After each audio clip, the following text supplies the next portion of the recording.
This is LWT, part of the ITV network.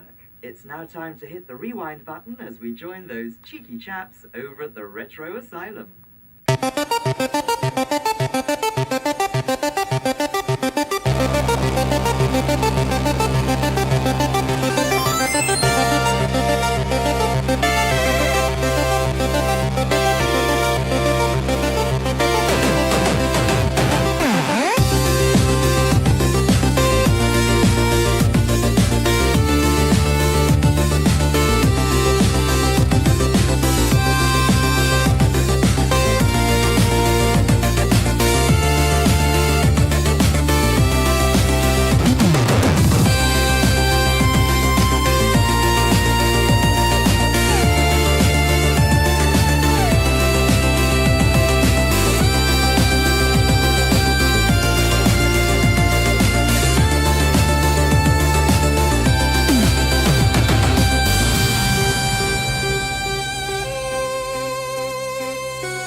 Hello, how are we doing? Welcome back to the Retro Asylum. I hope you're well. I hope you're having a good weekend. Sunday. Hope you've had a good weekend. The weekend's nearly over, I suppose. Let me jump in to my phone. Again, no headphones. I'm all tangled up in these sea of cables actually down here. Right. Let me jump in because my headphones are plugged into my CRT, which is just off screen. And we'll just make sure I've got a bit of audio. So bear with me. It looks like there's a little bit of delay. I've got the intro still running on my phone here. All right, one more sec. Had a good weekend. Weekend's nearly over. There we are. Right, yes, we got audio. Here we are, Dino. Sort it out. I got carried away, didn't I? I was watching the start of the Broncos Patriots game. So I've got that running just sort of off screen here. The Broncos are 7-up, so come on, Mark. It's no one wants to see them Pats in the Super Bowl, do they? So right, who we got? We got more pins in the chat. Dino, obviously. Dan at CP3SH is in the chat, and Mark in the chat. Kit, how we doing? Right, God, it feels like ages since I've done this. The last one we did it was just before Christmas. I did the Christmas stream. It was literally like a week before. It was just before we recorded the Christmas episode, actually. So yeah, I hope you. He says sounds a bit weird saying this on the what was it, like a month after Christmas, but yeah, I hope your Christmas and New Year and all that sort of stuff went well. And we're into 2026. What in terms of what the retro? Well, I suppose a bit of admin to start off. What the Retro Asylum got coming up in the near future for 2026. Well, one of the games, I suppose, one of the systems I'm taking a look at tonight is because of an episode that we're sort of going to record in February, and that's the SG-1000. So we're going to take a look. I've played a few games, but we're going to take a look at a few tonight, and then I'll play a few more, and then a couple of the hosts are playing them as well, and we'll have a little chat about the SG. How part is basically going to start off a new series for 2026. Might run into 27, we'll see, but yeah, basically looking at all the Sega consoles running from the SG all the way through. So I'm looking forward to that. Me and Mark were chatting about doing a Dreamcast episode, and for me, I just felt like Sega was such an important company to me growing up. I didn't want to sort of go straight in at the end. I think to tell their story, you kind of got to go in at the start. So that's the plan, really. And also Chris and Mads, they're getting back together like the old days of the game club for a Chips Challenge episode. Hopefully that will be some point this month, although they did say they haven't set a date yet. So yeah, that's coming up, and then we've got an arcade club meet. So for anyone who isn't aware, there's an arcade club meet on the it's Saturday the 28th of Feb. A few are going to be there the day before, obviously on the Friday. The Saturday is going to be the main meet. There's a load of hosts going. Pretty much all the hosts bar one are going, I think. Even Mark's coming over from America, which is amazing. Maz is coming over, obviously, from Denmark, so that's amazing. So yeah, it's going to be a great weekend. And then there's a few of us going to be in there on the Sunday as well. So yeah, it should be a good weekend. All the if you want to come and like get involved with the Korean stuff on the Saturday night, jump on the Discord. It's all I think it's on the playthrough Discord, but if you drop onto the Meets Discord channel on the Retro Asylum Discord, then we can sort of cross off on both, just to make sure we've got everyone covered. Right, what is the plan for this evening? Well, I'm going to try and stop rolling over my cables, for one. We're going to play a few games. I added, so when I asked Dino to make the thumbnail, I sent him, where was it? Harmful Park, Bubbleback, and the SG-1000. And then I realised it's Royal Rumble next week, innit? We've got to play a bit of WWF No Mercy. I said WF, not WWE, because it was still WWF then. So we're gonna do a Royal Rumble mode on WWF No Mercy. It's been ages since I played that, so we'll see how good I am at that. Probably not very. Couple of pickups in there as well. There's a couple of Neo Geo pickups. I've always gone on about not classing myself as a collector, but this year I've set myself a little collection target actually, of picking up some Neo Geo games. Not like the cartridges, actual Neo Geo cartridges. The cab behind me is not a one slot or anything like that. But what I am looking at collecting, I wasn't sure whether to go down the Evercade route or the Arcade Archives route. And that's actually better. I'm sort of looking at a video at the moment, sort of putting something together, and just why I decided to go the way I have. Always nice to have a little video project on the background, I suppose.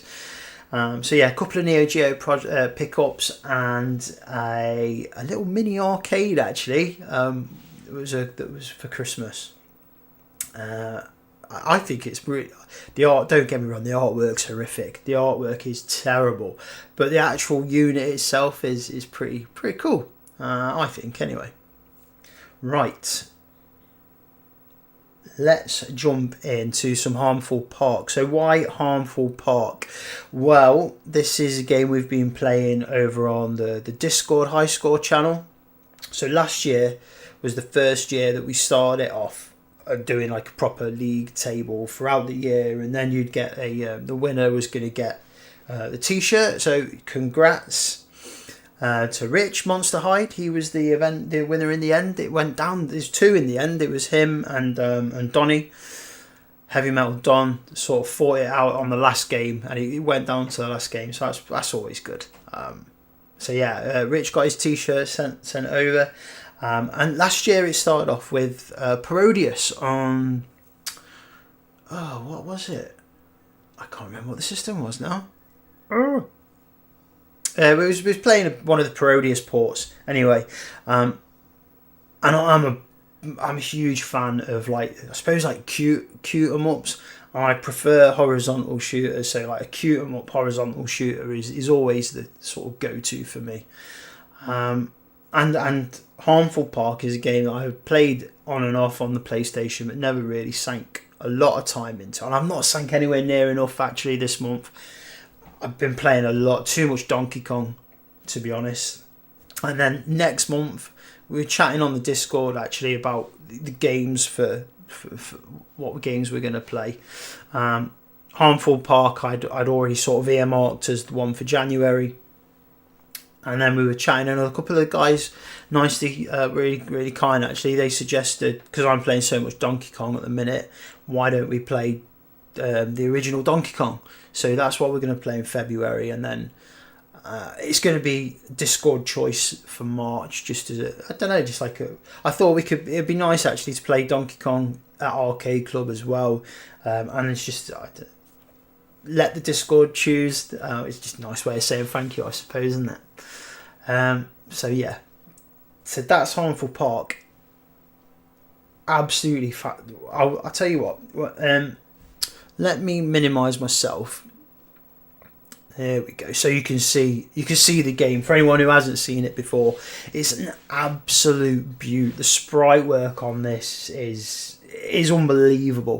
1997 this came out. So this was, we weren't supposed to be playing 2D games, were we? In 97, it was all everyone was supposed to be playing 3D games, Ridge Racer and Resident Evil, and then this came out on the PlayStation, not the Saturn, the PlayStation. Unfortunately, never got a release anywhere outside of Japan, from what I can tell. And even when it got brought out on the PlayStation Network, I say fairly recently, it was brought out on the Japanese PlayStation Network only, which it's a bit disappointing, I thought. Yeah, I mean, if you've played Parodius, then you kind of know what you're getting with this. The high score mode we weren't going to play. Initially I said we'll play the high score mode. Turns out that was a really short mode, so it was going to be one player mode, which is default easy, and see how we get on. Now, I am going to have a quick slurp of my beer before I get going. What are we on tonight? We're on the Wingman first. We're on the Wingman, the Brewdog Wingman. Right. One of the nice things actually about this one is you don't have to keep hammering that button. You can just hold down the button and it's got the auto fire. So I know some of the guys on the Discord group, we were playing one of the shooters last year, and people were moaning. I think it was Zero Wing 2 on Zeta Wing 2, sorry, on the C64, and people were moaning because they kept having to press the button rather than just hold auto fire. So in the end I relented, and we went with the auto fire. All about the taps in it. It's all about the taps. Right, I've lost my control pad. There we go. Right, now I am, as always with these Sunday night streams, I'm playing on the Mister, so I'm on a little it's a 20-inch, 19-inch CRT, just 21, I think it's 21, sorry, just off the side of the screen here, and then that feeds via the capture card into what you're seeing on the on the screen there. In terms of filters, all I've put on, I think, is a CRT shader, like scanline shader, which I know I said on the last one that we did, I think that looks really, really nice. I know some people don't like the modern screens and that, but I think that looks...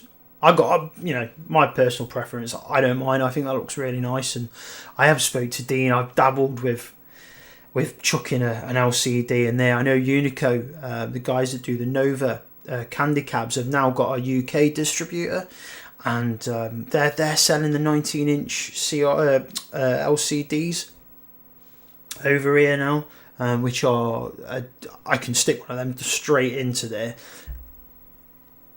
and I can take the CRT out, have it sent away, getting serviced and all the rest of it. But I can't do that before the Kong off. I can't risk it not working and being without Donkey Kong. Which I broke 200,000 for the first time last night, so I was well chuffed with that. Properly chuffed. I've been stuck on about 170 for a little while. I was kind of getting a little bit frustrated with it, a little bit crestfallen, beating myself up. Stuck, and anyone who knows me, my attention span starts to drift. And I sort of had to really force myself to sort of double down on it, and I have done, and got over that hump hopefully now. Well, I have. I've got over the 200,000, which was my initial target. But yeah, well chuffed with that. So looking forward actually to seeing how I'd stack up on an actual Donkey Kong cabinet. Right. I really like the audio in this, so what I'll do, let me know if if the audio is too loud in the chat or if it's a good level.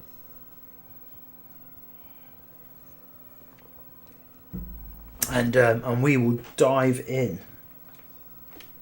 So yeah, playing on the Mister, I've got snack adapters set up for the SG-1000, which will run in a Master System core. There's a little bit of jiggery pokery that I had to do to get that running, so I'll explain that for anyone that wants to use the Mister to play any of the games at a later date. They do run on the core, but there's a couple of options you need to change. N64 core, I'm going to use that as well with a snack adapter, but for this one I'm using the Neo Geo, the 8-bit Do Neo Geo. I love this controller, and it feels so nice just to play shooters with. Right, he says, but it's not working. Oh, you know why? I was trying to get this running on the Switch. Oh no. I was trying to get this running on the Switch, wasn't I? And now it's probably dumped its settings. Let me check.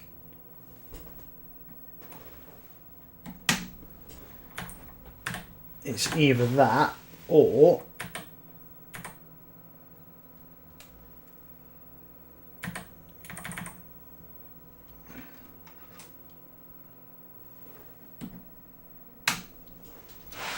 none of the USBs are working.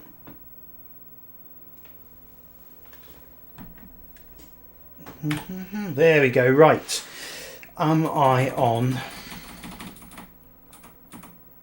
Yes, that's why it's not working. I'm on snack.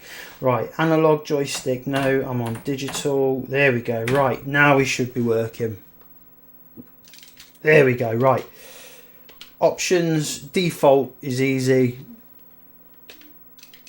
And we'll jump straight in. Hopefully the audio is going to come through. The version that I'm playing actually is an English language mod. So yeah, English language mod. There we go. Right, there's lots of different fire modes, which, like I say, I've not sank anywhere near enough time into this, but now that I've kind of feel like I'm a little bit better with Donkey Kong, I'm gonna jump in.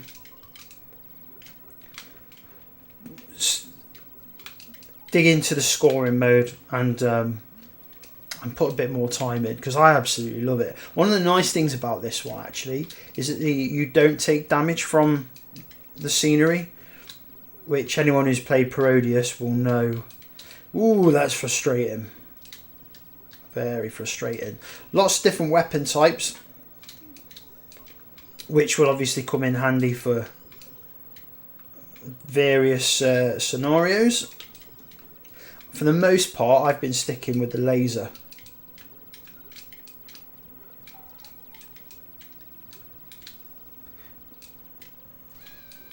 Game audio could be a bit louder. Right, hang on then. Let me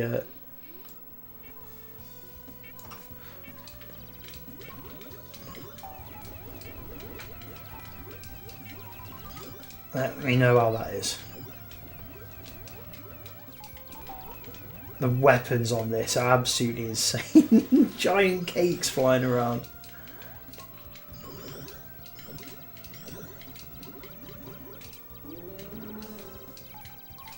So as you can see, it's obviously set in a theme park. Just some of the sprite work that you see later on with the bosses and some of the effects that are going on. Oh man, it's just such a shame that they didn't want to push the 2D side of the PlayStation. Or it's just that time, I suppose, wasn't it? Everyone wanted... everything had to be 3D. But when you see this, oh, it's amazing. And you see games like Tombi as well, Alundra. suppose Tombi.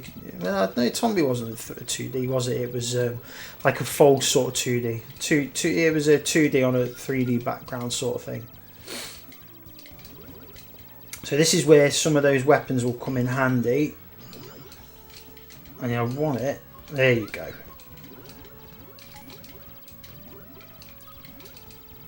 And those like auto, and you can those like little pies will home in. Alright, I've got to get behind these now. And each shot has its own special move as well. So this one that I'm using now has like, it brings up like this, I don't know how you explain it, it's like a weird sort of inflatable or something.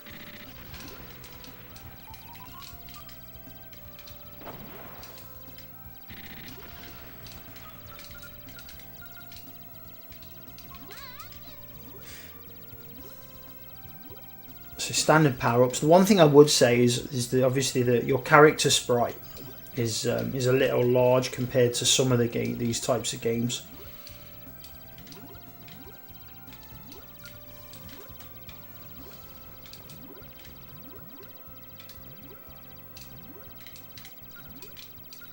Right, I think we've got the boss coming up. Yeah. So this is an awesome. The animation on this is it's fantastic. So these little like, I don't know, like jelly sprites down here. They'll pump up the dinosaur. This big inflatable dinosaur. Oh, it's class. Amazing. I will say though, the only bad thing about it is it's so expensive. If you wanna buy an actual disc version of this game, like you're into the hundreds. There we are. Boss is down, right? Yeah, you're into the hundreds if you want to buy a disc version of this game, and it's a shame really that there's no way of legitimately buying it on like the PlayStation Network in like the UK or outside of Japan, basically. Like I say, I'm not too au fait at the minute with the scoring system. And so that English patch that you get the English subtitles, but the language is obviously still in Japanese.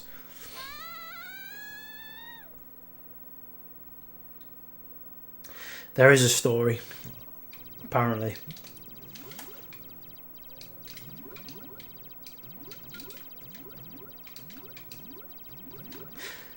Aaron Morpin, how we doing, mate? I'm just seeing your message. Thanks for letting us know about the audio.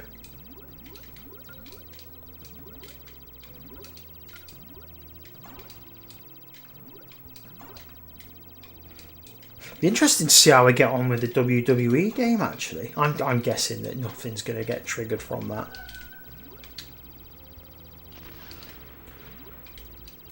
Just purely because it's a game. I imagine if I was like watching wrestling or something like that, then it would get triggered. The copyright strikes would come, but.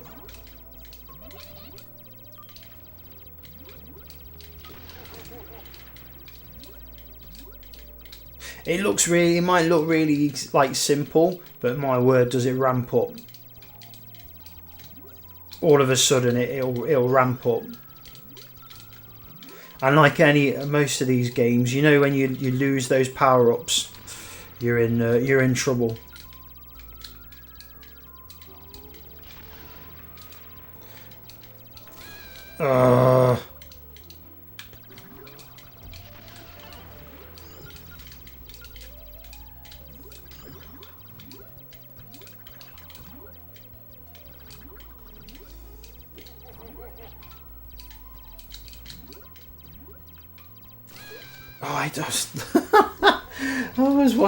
I was watching down the bottom of the screen, the genie.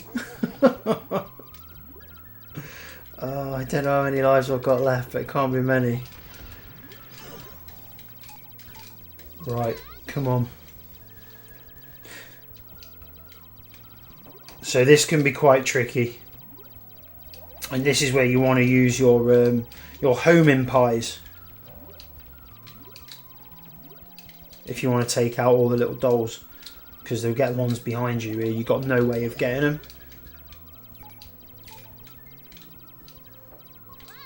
Like that, unless you use a special. I'm pretty certain these enemies here you can't kill. These little like floating ghosts, but you just kind of got to just sort of keep going round them like that.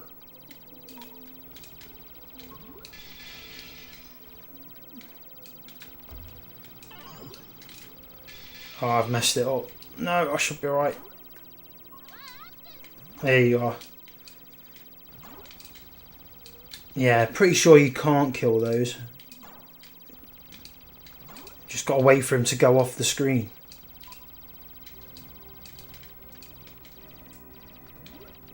There they go. Right, these are the little married couple. They got killer love hearts.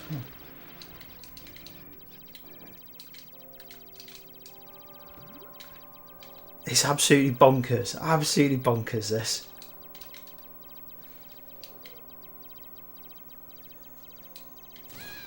Oh, I was reading the chat then.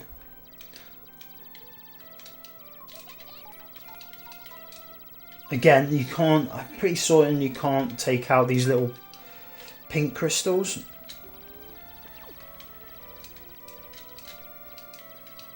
You just got to avoid them.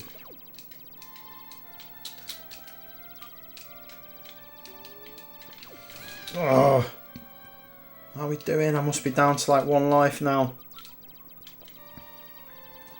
I can't see because I need to have a look at this TV actually. The scaling's a little bit off, so the top of my screen's a little bit cut off. When I bought this TV, it didn't come with a remote. And when I bought one of those all-for-one remotes, and it didn't work to get me into the menus. Right, big pumpkin guy. Oh no. How much? Still going. Right. Let's. Ah. Oh.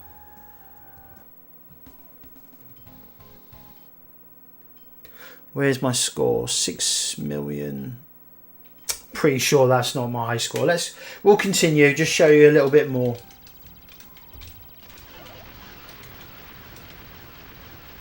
Just show you the next level as well. I'm pretty sure my score was the one that I've put on the Discord was over 6 million.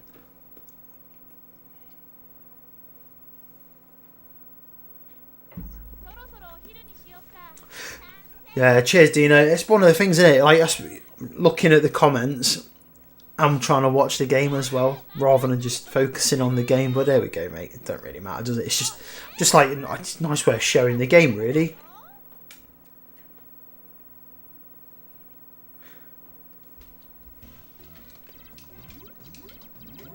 Little monkeys hanging around in this one. Honestly, the sprite, oh, it's just amazing. Like, this is screaming out for a Switch release, this.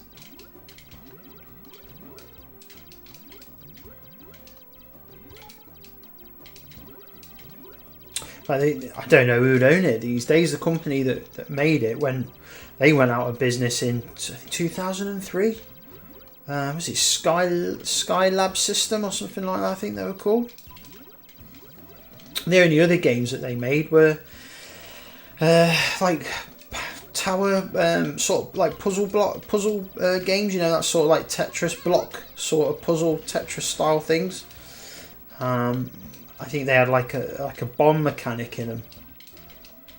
They're on the PlayStation and maybe on the Saturn and the PSP.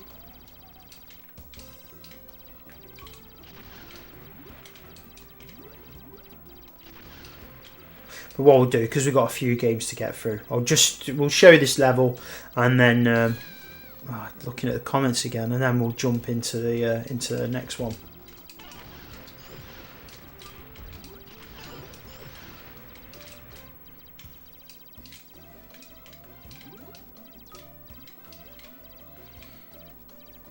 I don't think my score hasn't reset. And like sometimes on arcade games, you'll get a little 1 at the end if you've been using continues. I know I think the Turplan games do it, and I know the Cave games do it. They'll stick a 1 on there. Gunbird. That's how I knew when I completed Gunbird. I knew I'd used like 40 odd continues or something because of that number at the end. And I tell you what, most of those continues were in the last few levels, because that game just turns into an absolute credit eater.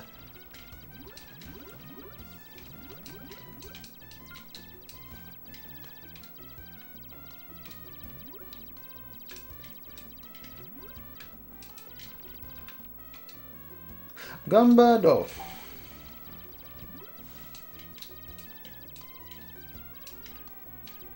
I just love all the little animations on these characters. You've got the little guys with their sort of little rubber rings down in here.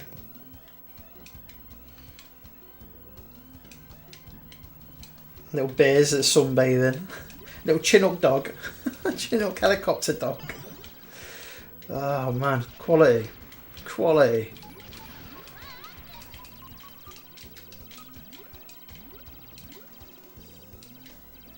I definitely love to own a copy of this, but there's no way I can. I don't think there's any game that's worth forking out hundreds of pounds for.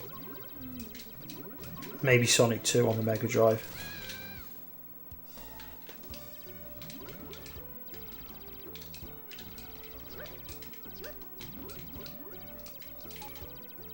The little cats in the rubber rings.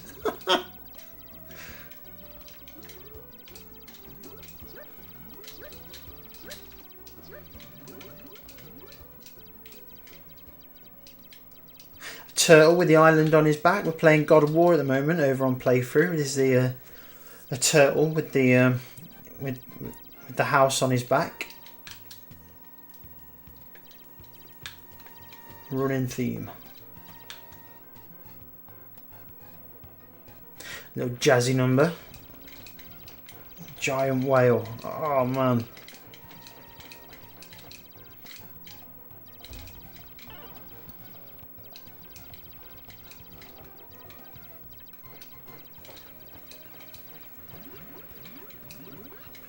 Brilliant.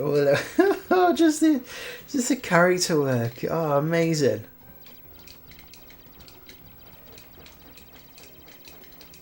Oh.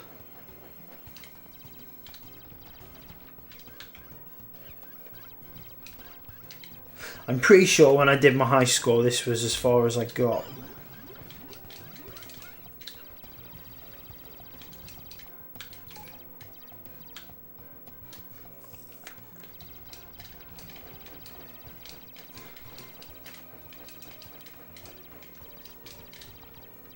There we are, he's down.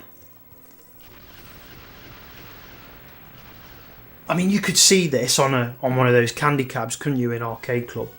It'd just be perfect on one of those.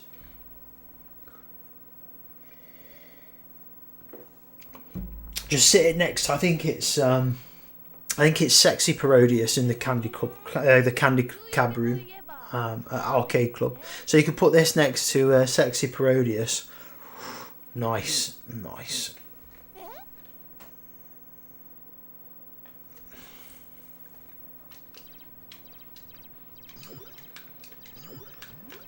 And then put something like R-Type Leo next to it as well.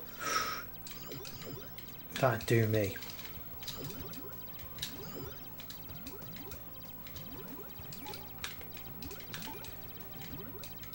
Right, I could sit and play this, but I'm not going to. We've used to continue. Go check out Harmful Park. Submit your scores over on the High Scored channel on Discord. It runs throughout the year, so we do like a Formula 1 style scoring system, and then the winner gets a t-shirt at the end of the year. This is running until the end of the month, and then like I say, then we've got Donkey Kong for February. Right, let me just crank it down a little bit, and we'll do a couple of quick pickups. Whoa! Oh my word. My screen's gone massive. Right, hang on.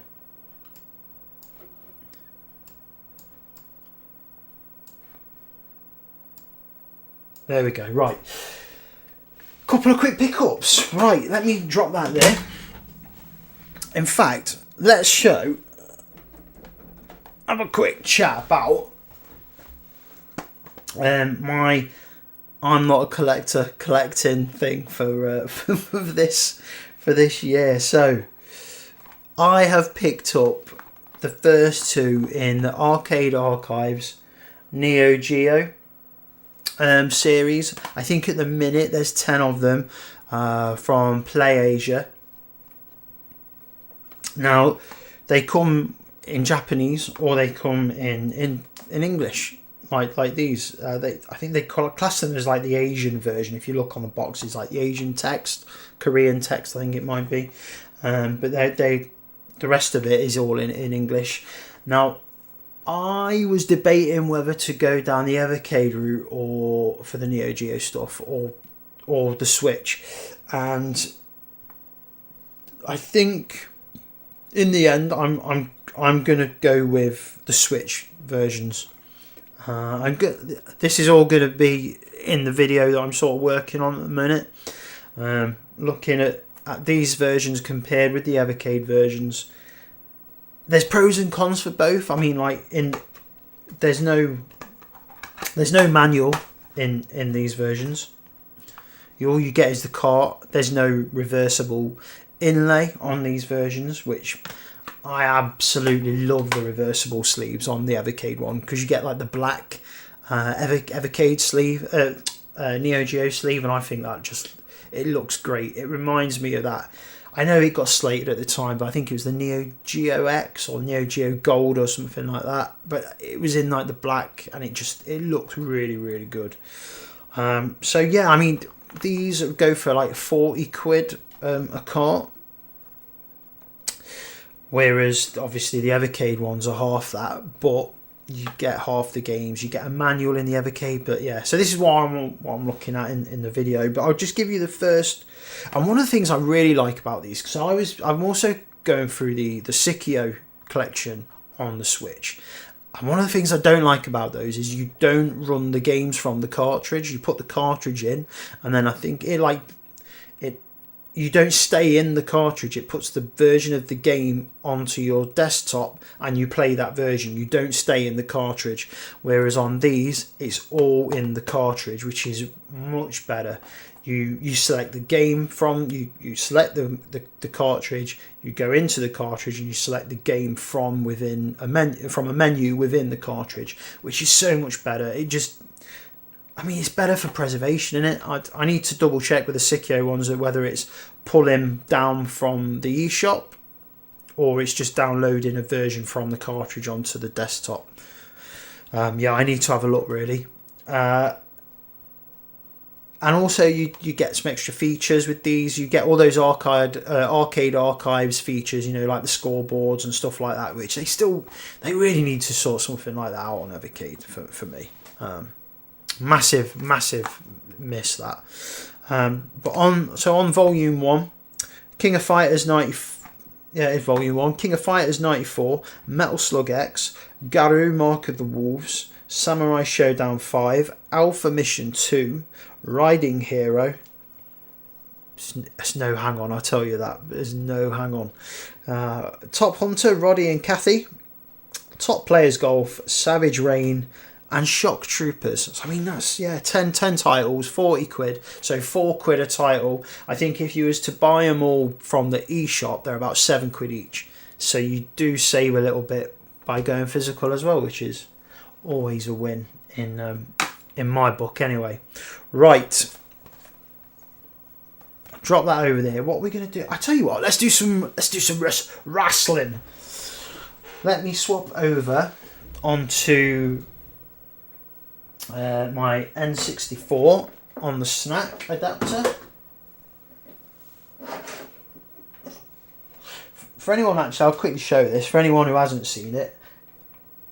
Oh man, I am a sea of wires. Right, snack adapter. Let me chuck that over there. There we go. Right, snack adapter for the Mister. It looks like a USB, but it's not. It does 4 ports as well. awesome bit of kit. This is like, I think I paid like 20 quid or something for it. Yeah, awesome bit of kit. I've got to say as well, I absolutely love that N64 core. I'm still debating whether to go for the analog 3D. I've got a ton of carts up in the attic that I keep seeing. I've got like just mint condition, perfect dark in box, and I really don't want to. I don't want to sell my N64, but I don't know. I could get quite a bit of money for that, and I could put it into other things in the game room. And yeah, I don't know, because I'm absolutely loving the Mister. As I keep saying, it's probably one of the best things retro-wise that I've ever bought. And then I bought a second one for the cab. It's just, yeah, amazing bit of kit. Amazing bit of kit. Right, let's jump into the N64 core. This might drop out. Let's have a look.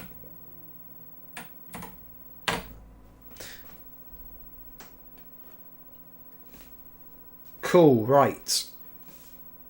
And we will go straight in. I'll get my headphones on.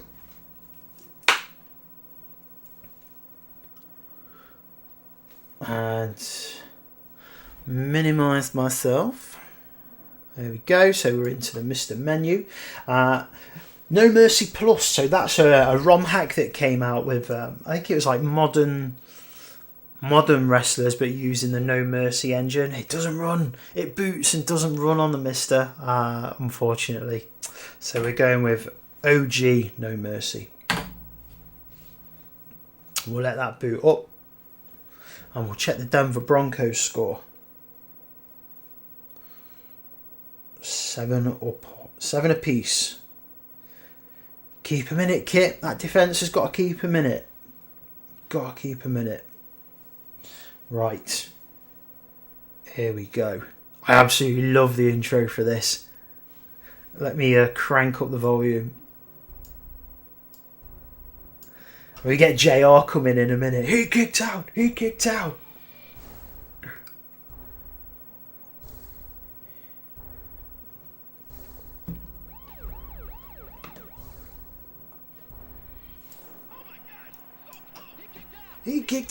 JR and the King.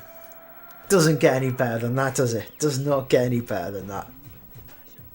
So I remember when this came out in 2000, I was like mad into the wrestling then. That was like peak for me. But what we'll do, we'll jump straight into Royal Rumble mode. This famously had a glitch where if you was playing in career mode, it would randomly restart. It didn't just delete your save. And there's like, I think they brought out like a 1.1 version in the end. Say exactly the same cart to look at. But there was a 1.1 version. No downloads in them days. And they fixed the bug on that.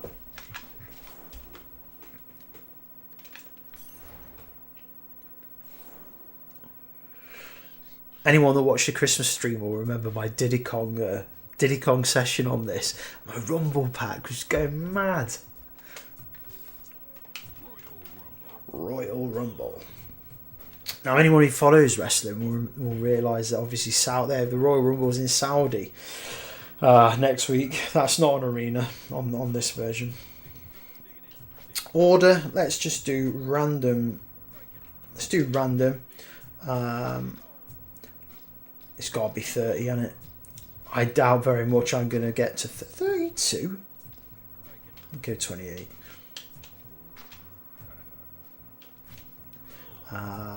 One player versus computer. Royal Rumble. So this was Madison Square Garden, MSG. This was the famous street fight, Cactus Jack and Triple H street fight. And The Rock, spoilers for Royal Rumble 2000, I suppose. The Rock wins the Rumble against Big Show left in at the end. Awesome. Right, so you can have count outs in this. For some reason. Obviously, Royal Rumble, you don't have a count out. Pins, we'll leave pins in. TKOs, no. Rope break, yes. DQs, no. Bloodshed, yes. And we'll just start. Who are we going to go as? It's got to be Stone Cold, hasn't it? Random.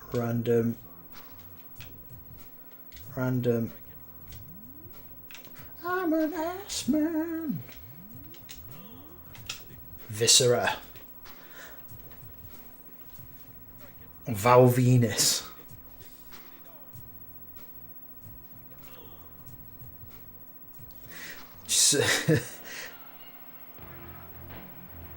Wow. Such a good game. Oh, what a game. What a game this is. Not sure about those ring shorts, mine. They look proper tight. Stevie Richards, right to censor.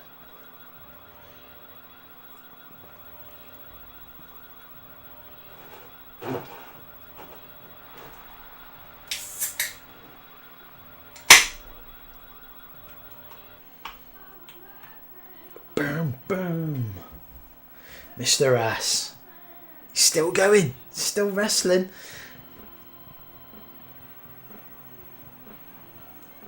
And probably in like the best shape of his life almost these days.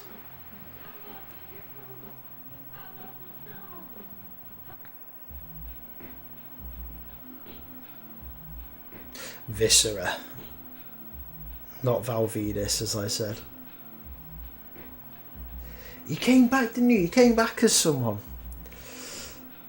Was it Big V or something like that he came back as? I can't remember. Right. So you play with the D-pad.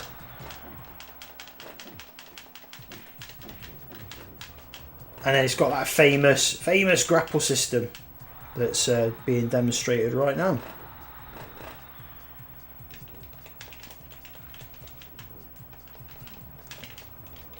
I'm in a world of hurt already here.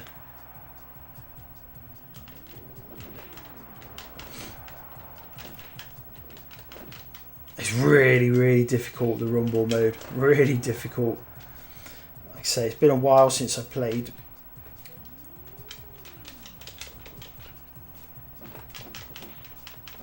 And you can reverse. The timing's pretty difficult. I always remember it being pretty difficult with the R shoulder button.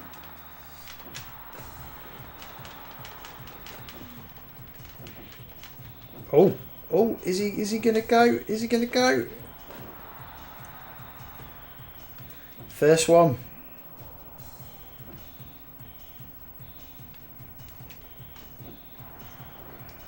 How come he's coming back in the ring?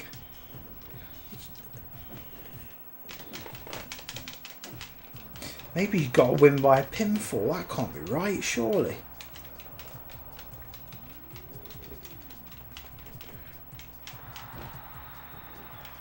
Is he going to let me back in? Yeah, he's let me back in. Oh my god, we'll be here all night if it's via pinfall. Right, we won't be...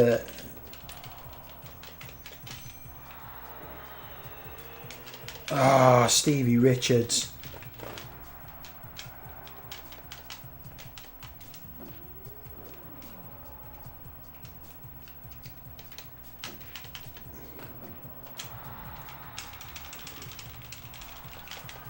Oh no. Oh, he has. He's got him. He's got him.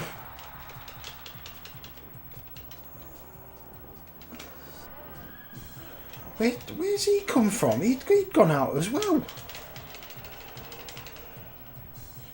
The old arm break. No, he's reversed it. Oh no.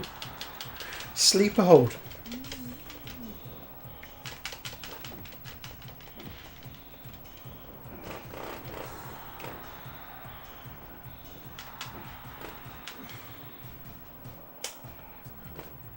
Oh, too early. Too early.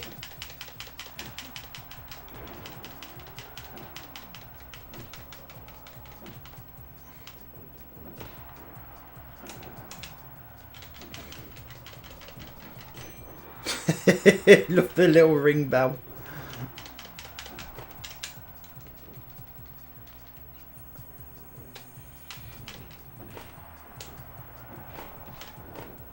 It does feel slow, mind, in this day and age. I don't know how many frames it is, but mooning me. But it's definitely chugging.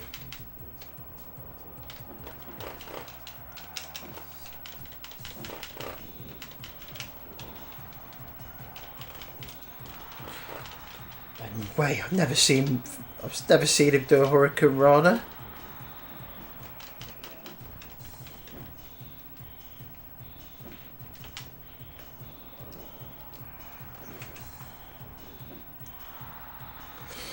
Now, if they stay away from me, I can build up my special here.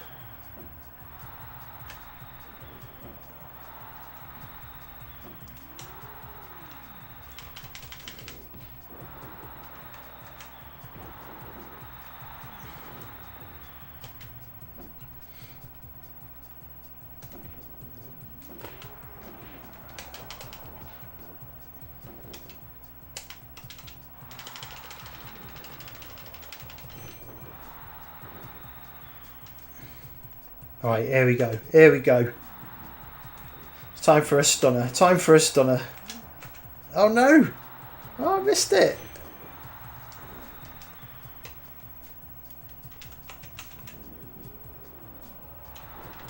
Oh, he's put him in a sleeper instead. Ah, oh, that's the worst. Special's running out. No, come on. Come on, come on. Yes! Oh no. Double teamed it.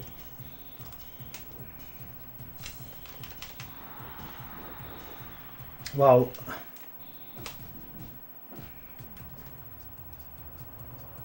I don't know why these wrestlers are coming back in.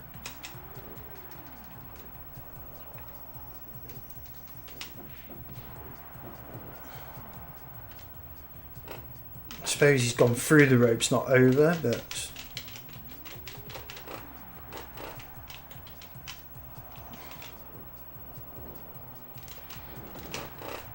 he's going through the ropes.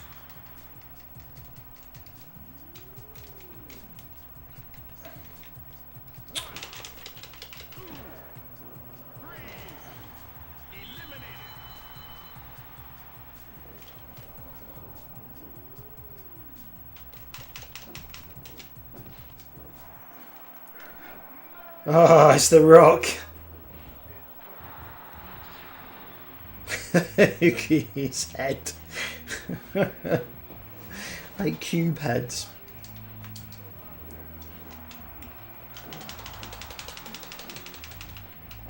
Right, come on. We've got to do a stunner. We'll do a stunner. And then we'll swap games.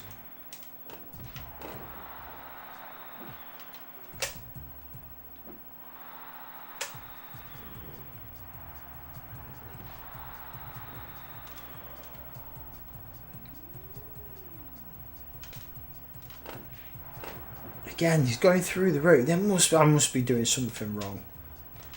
I must be doing something wrong here.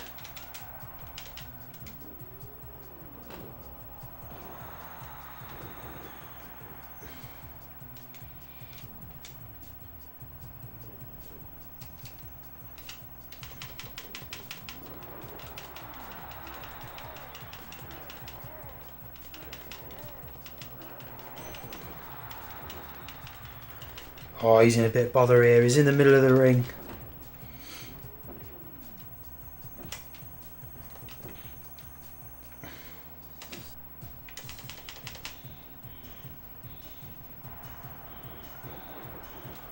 Right, here we go.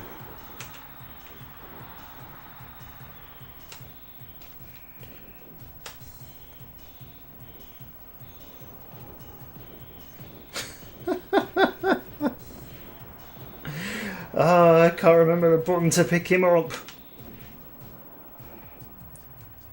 Here he comes, here he comes. Oh, I missed. There we go. Stunner, that's it, he's out. Oh no, too close to the ropes.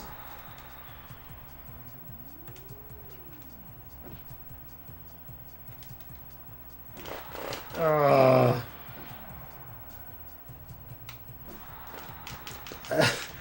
The worst. Oh, here we are. I'm going to get thrown over the ropes now. No, he's gone through it.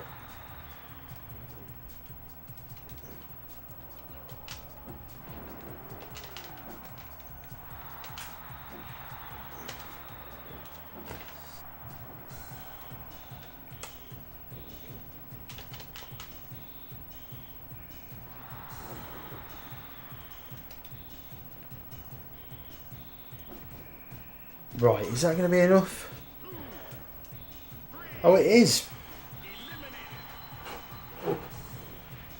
No stunner. Oh dear, I'm making a right froth there. Christian. In his Edge and Christian days. Just after the Brood.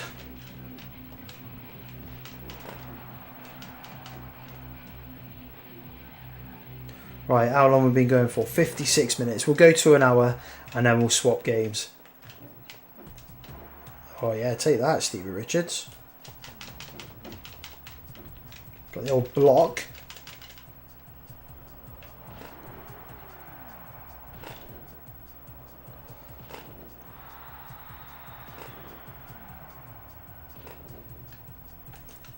Oh, there we go.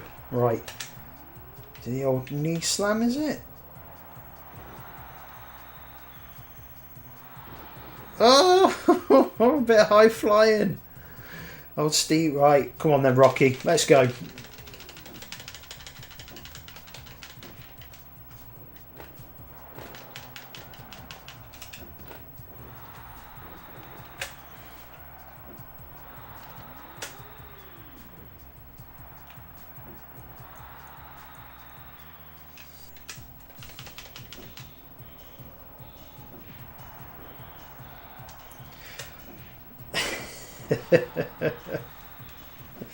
Oh man, such a good game. So I tell you what, it actually looks pretty good on the screen, like the modern screen as well. Oh no! Oh no! Oh no!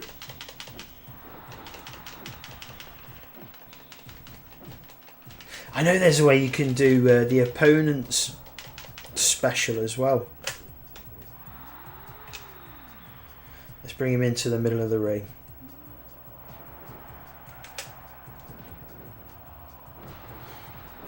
That's it, the Rock's gone.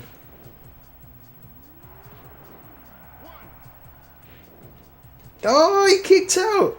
He kicked out of the stunner! Come on.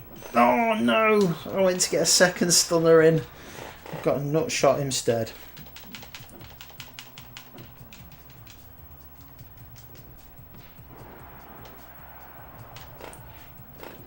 Oh. Oh. Yes, he's gone over the top rope. That's how you do it.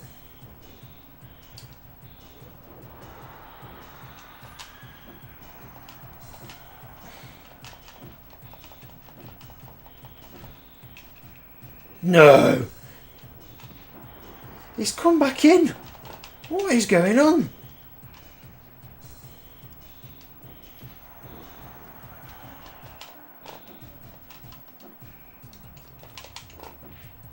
It must be the only way you can take him out is via pinfall.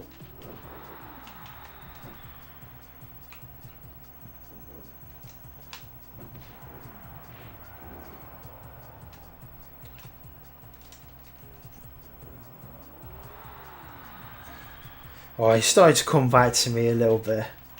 How do I pick up the weapon? Oh no, Rocky's got the weapon. Oh, there we go, yeah. And then I think if you hold B, there we go. Oh no! Oh no, they're double teaming.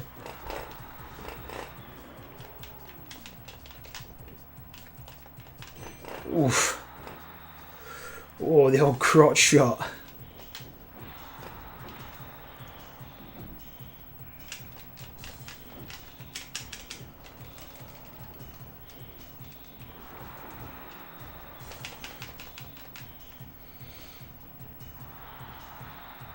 I always used to love it when Austin did this. Got onto the buckle, flipped a bird.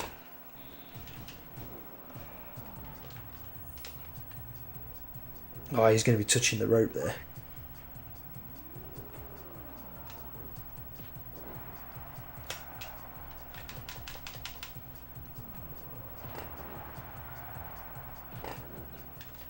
Have a quick look at the chat.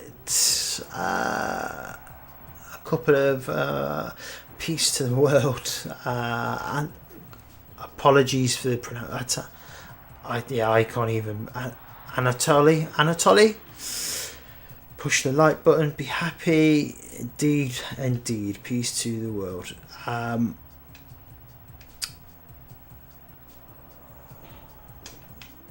Dan CP3SH, is this N64? It is the N64. The N64 core on the Mister. Really good, to be fair.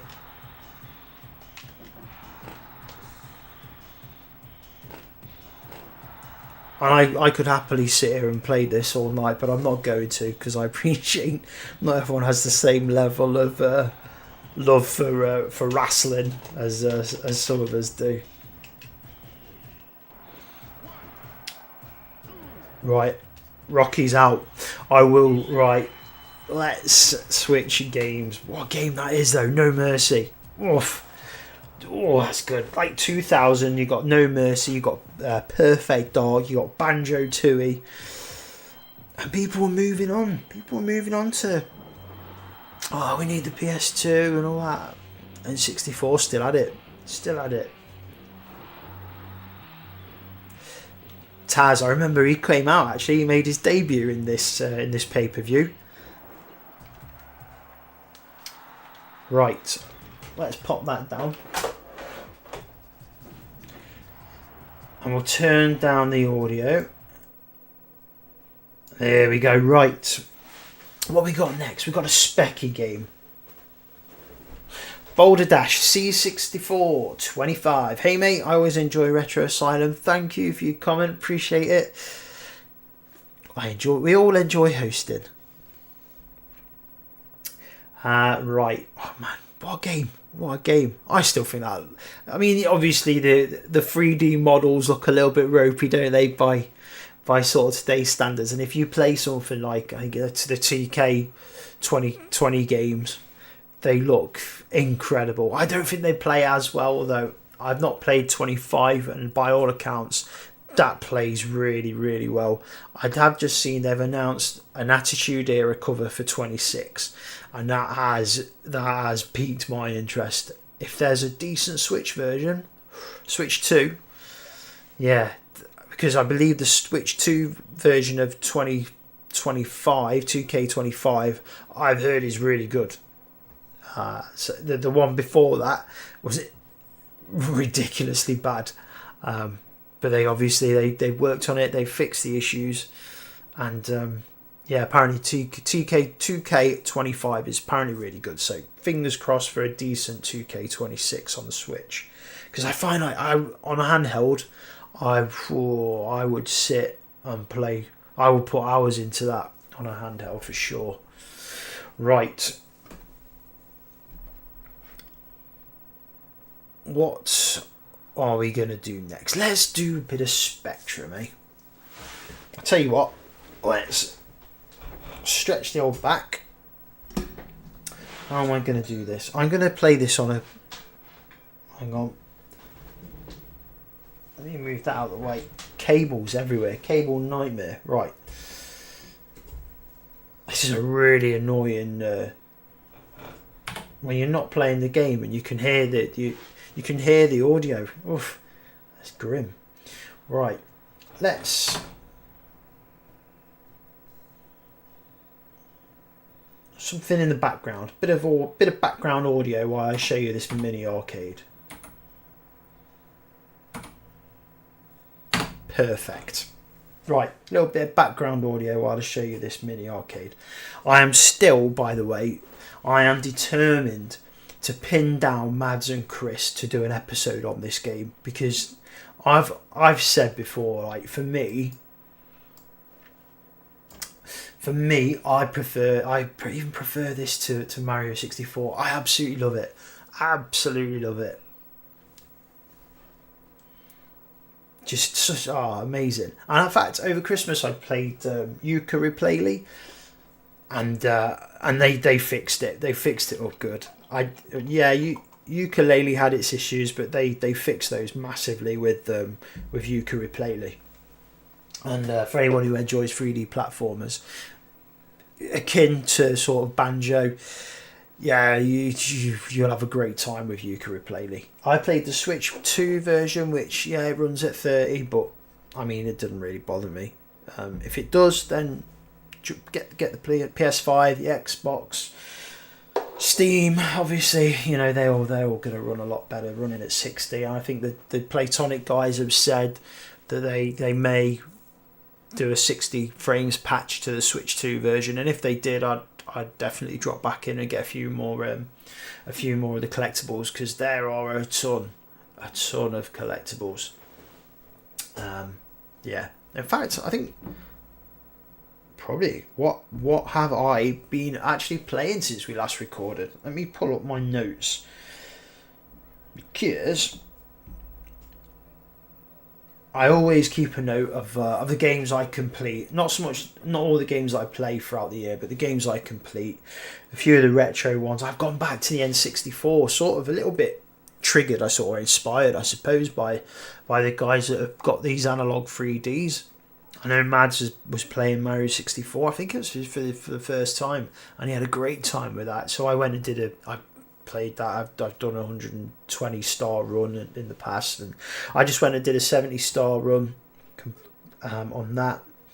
Still a great game. I mean, I can see its warts now, going to it now, but it's still a great game.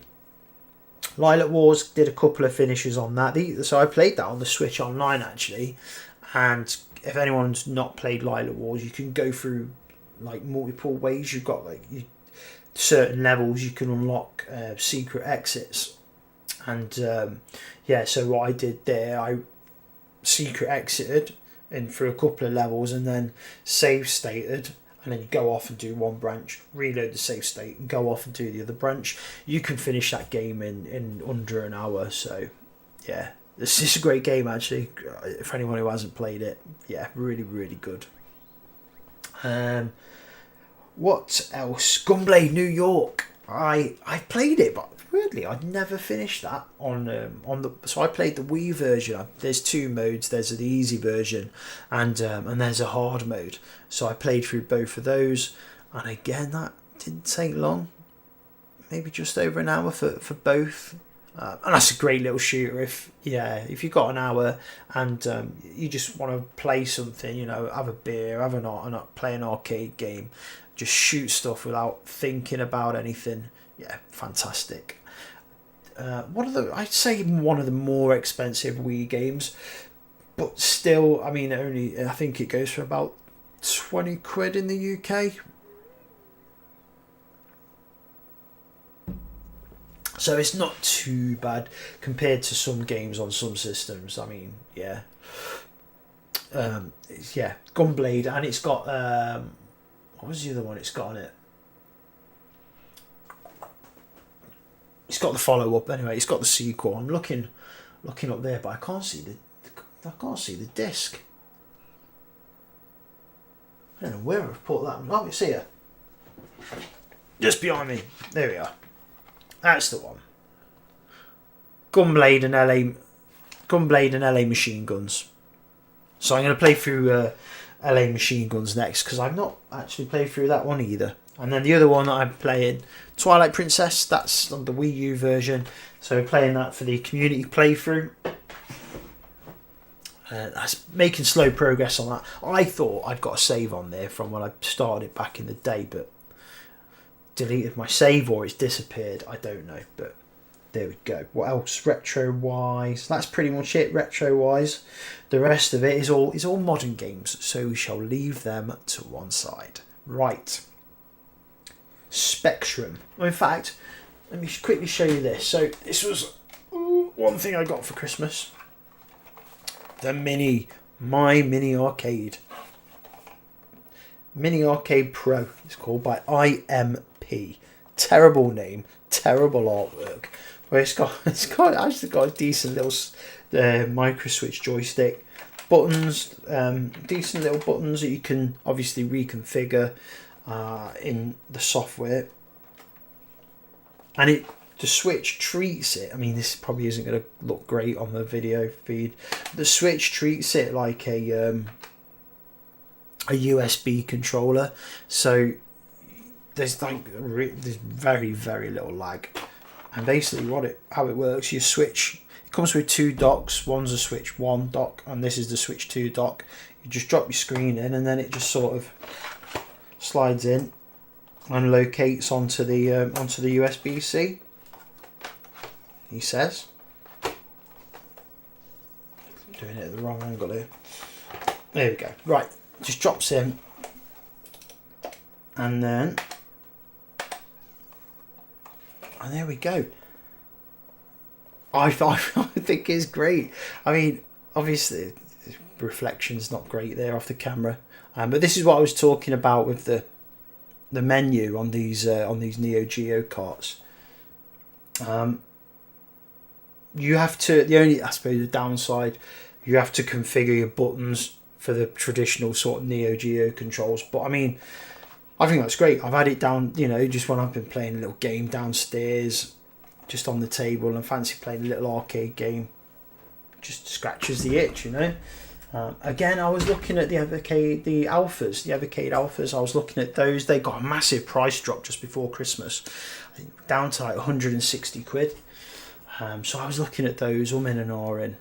I didn't pull the trigger on that in the end. I just fancied like a little, little mini arcade like that, which, like I said, horrific artwork. I suppose a little project, I might put my own artwork on there, but that's way down on the list of priorities, I suppose. But yeah, definitely worth checking out. They're like 40 quid or something, 40 quid off Amazon.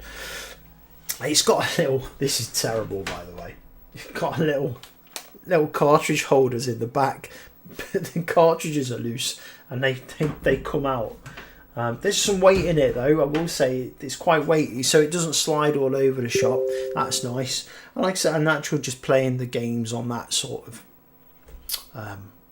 that format is it's nice little thing for 40 notes. Right. New Spectrum games, always worth a play. Let me move my keyboard out of the way. Next is on its way by the looks of it. Testing and everything and all that has finished according to the last update, and hopefully they haven't said this, but hopefully everything crossed, they might make that February release. Fingers crossed anyway, we'll see. If not February, I'm pretty certain it's not going to be far behind, probably March. But yeah, all is looking rosy on that front.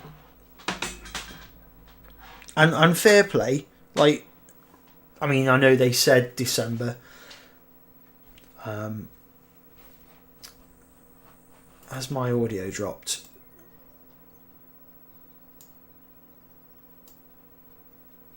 No, there we are. Right. Yeah, I know they said December. I think I was always going to be pushing it a little bit, but I appreciate that the updates have been constant, and you expect, for anyone who backs things on Kickstarter, you expect these things to slip and issues do come up. But I think as long as you keep people updated with posts and you're honest, I think most people are pretty, you will get people shout and rant and rave, won't you? I mean, it's an online forum, so that's always going to be a thing, unfortunately. But I think most people are pretty reasonable. And yeah, as long as, for me personally, as long as I'm getting updates, I don't mind too much. I've got plenty of stuff I can be playing. I suppose like a little whinge, really. I suppose that the opposite of that, for me has been the 80s arcade book. That I presume it's still coming this month or not. They've had issues along the way, but whereas the Spectrum Next guys have been constantly updating, the guys that have made the 80s arcade book, the updates haven't been great. They haven't been great. Yeah, fingers crossed that when the book does arrive, it'll be a good book. But yeah, it puts me off back in the 90s version that I expect will come further down the line, just purely for this. You just gotta keep your people updated. That's the one thing. Keep your backers updated. But anyway, that's enough of a rant for me. Right, let's jump onto some specky games. Right.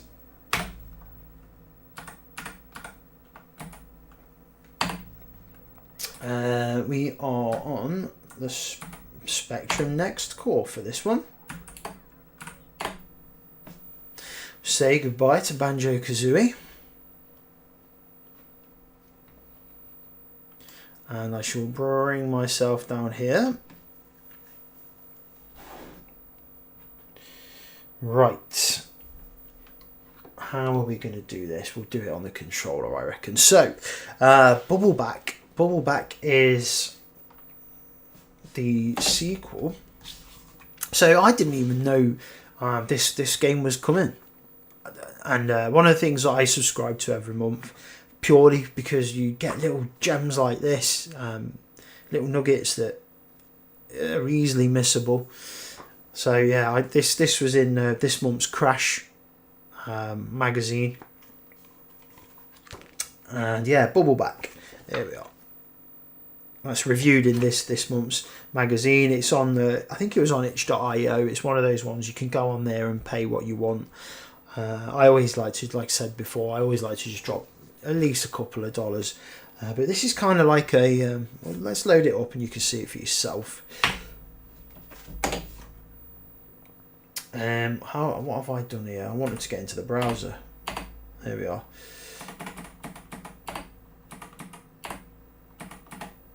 So it's not just a 128 game. It runs on the 48K spec as well. Usual, just sort of tap file. And it's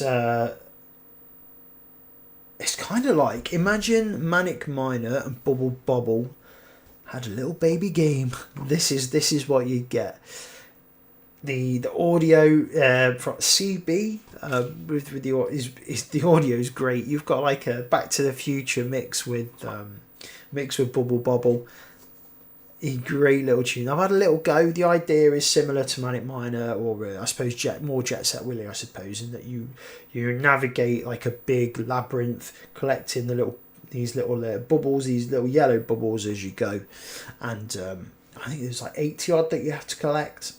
I haven't got anywhere near that. I've maybe got 10 or 15 or something like that.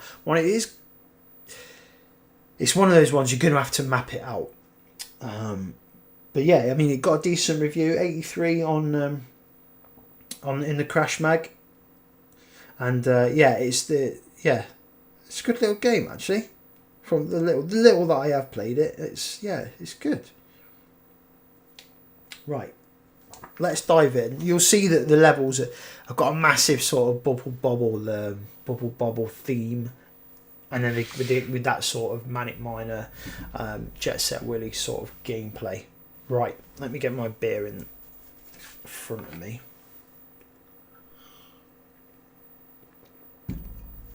We're swapped over now to Brewdog Oktoberfest. I wasn't really drinking over Christmas. I ended up having a tooth pulled out just before Christmas that was a little bit troublesome, so I ended up with like a beer fridge full of beer. So yeah, not really doing any dry January over here. Right, let's pull up the NFL score. Third quarter, 7-all. Oh, they're still in it. Still in it, Kit. Come on, Come on, the Broncos. No one wants to see the Pats get to another Super Bowl. They've not earned it, have they? Like, teams, the amount of Super Bowls that Brady won for the Patriots, like, they've got to suck for a long time to sort of pay that debt off for me. they haven't sucked anywhere near long enough. Right, press a key. Right, let's turn the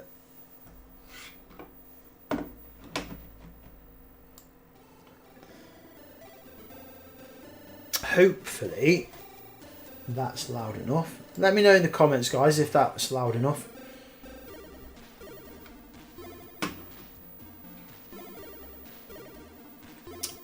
Here we are. Huey Lewis in the news. Power of love. Brilliant. Love it. Right, are we going to do keys or we'll do a pad? We'll do a pad. Cheers, Aaron. Let me know that the music's good level. Right, the story of Forward to the Past 2. Kempston, I think it is for this one. In 2021, Dave built a machine that disrupted space and time.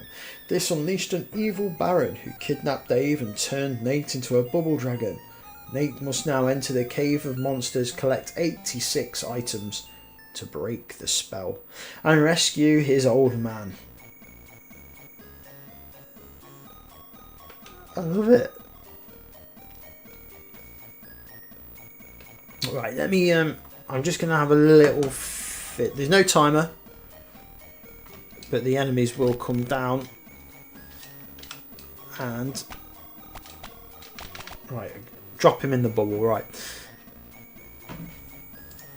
What I want to do, I'll make that a little bit bigger and drop him into the middle. There you go. So you can see it a little bit better. Right. This is. It's Amiga style on this, so up on the pad.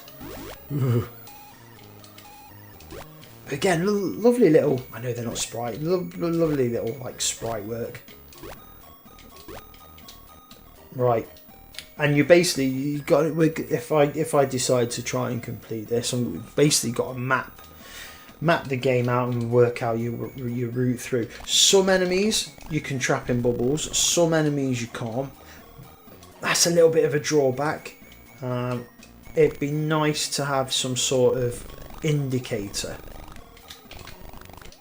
as to what enemies you can capture in a bubble and what enemies you can't.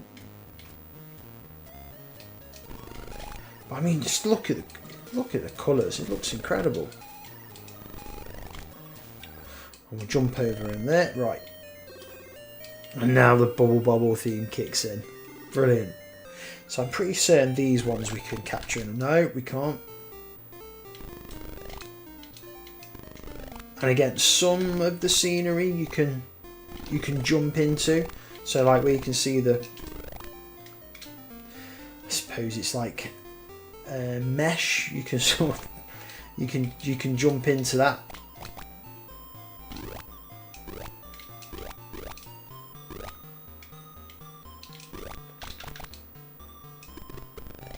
Obviously those enemies we can, I'm guessing, looking at it now, I'm guessing the ones that are flashing we can't capture in a bubble. The ones that are solid we can.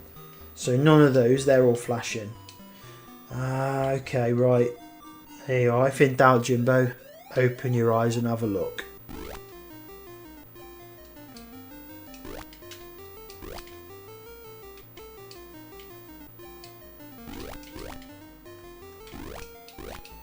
Right, so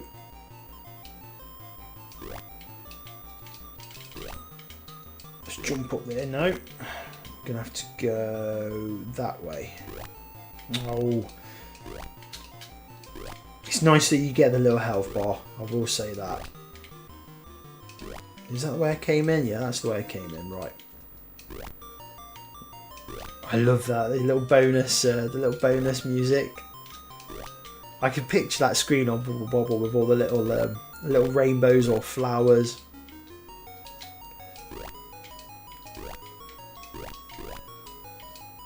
I mean, it sounds incredible.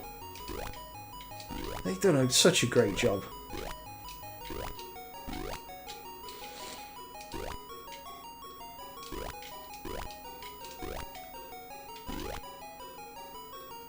Right, it's a little bit tricky this now. I've got to go. Now, there we go.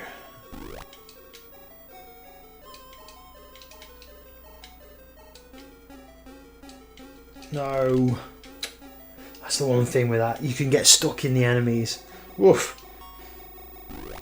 I've not been this way before. This is green. Oh my word, this is green.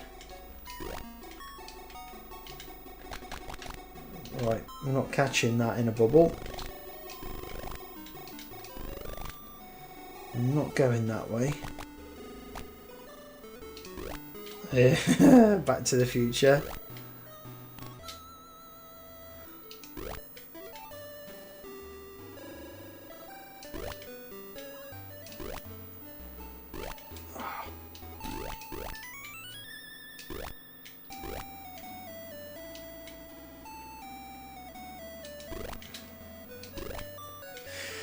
Right, you just sometimes, like with these Jet Set Willy games and that, you just got to sort of take your time, haven't you, and just sort of plan your route through the level a little bit. And it's nice actually to not have that timer. One of the things that playing O on the Next, that timer just it really ruins the game for me. Still a great game, I really like it, but just get rid of that timer so you can appreciate the levels a little bit more. I'll just have a quick look at the comments. Aaron Moppin, wow, really is Bubble Bobble mixed with Jet Set Willy. Looks great, always like Bubble Bobble, but having a large map here is more interesting. Yeah, I think so. Just rather than those defined levels, but I mean, yeah, I'm not going to put down Bubble Bobble. Dominic Coddington, 8P8Z, Amstrad-tastic. I don't know. I still think it's... yeah, I don't see Amstrad. I still see the Specky in this. I tell you what, I do see the Amstrad in when we when we fire up that SG 1000 after this. Oh my word! I had no idea. Some of the scrolling on some of those games. I mean, I know we're early.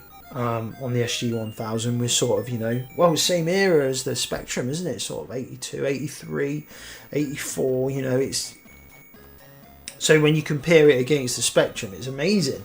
And you can compare it, you know, against the 2600, then it's amazing. But, yeah, it's a little bit rough to go to now, that's for sure.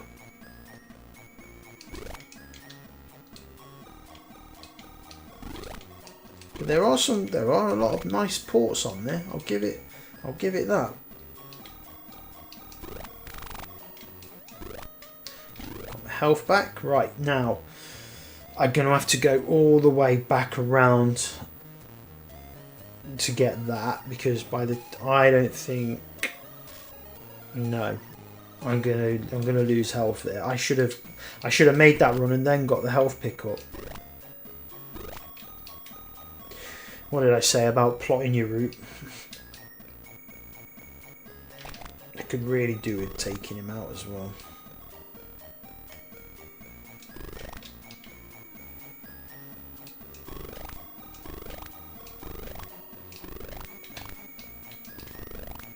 There we go. Right, how many are we on now? 19. We're going well.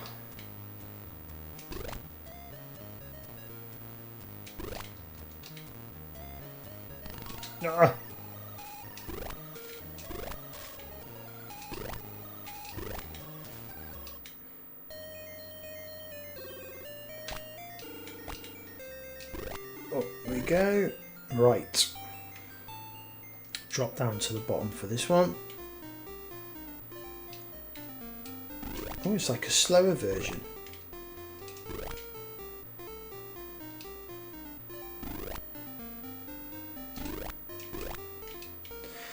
Right, so now we've got to get up to the...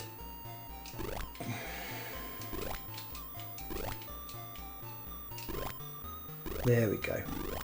Over here. And we've got the gap and through. Right. All of these we should... Oh yeah, I was right. And you can jump on the bubbles as well, which is the same as in Bubble Bobble, which is nice. Oh, that's cheeky. Well, the first time that I heard that, actually, when I was trying the game out, I thought it was like in Bubble Bobble where you get that you get that note, that sort of hurry up message. And Baron, was it Baron von Blub or something? What, Baron von Bub, whatever his name is, he comes after you. And so I was waiting for him to come up, but thankfully he doesn't. Right. We've got... Oh, I wasn't expecting that. Right. So we can get rid of him.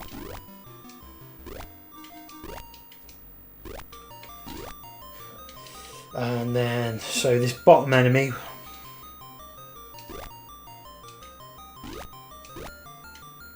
Just got to avoid him. Going well. I don't think this is probably the longest I've gone. I think.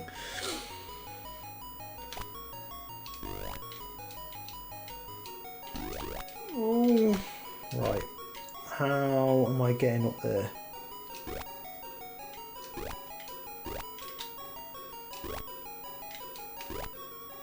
Yeah, that way. Right. Ah, right. So on this one, we can see, I don't know why I'm pointing because you can't see where I'm pointing. But there's a little sort of gap down here, down at the bottom. So some of the levels you have to drop through. Oh, very cool. Little breakout level.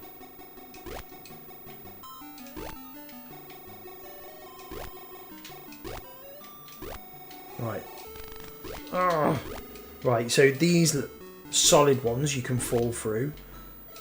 And then you've got a choice of where you go. So you go right or you can drop through.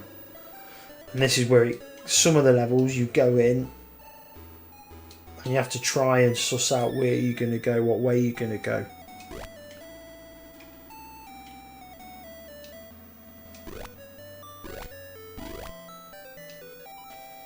And what we'll do, we'll drop, oh no, into the lava.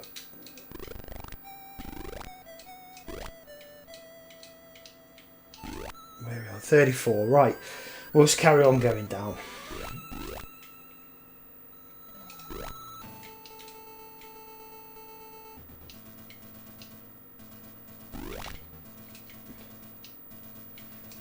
Oh no.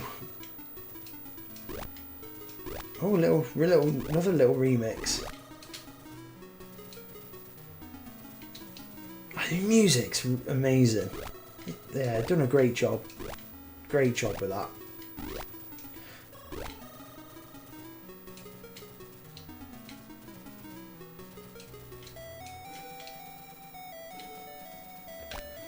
This is another one you just got to work out what way you're gonna go. Am I gonna be? Oh, you're gonna be better dropping him from the top almost. Or you take the hit.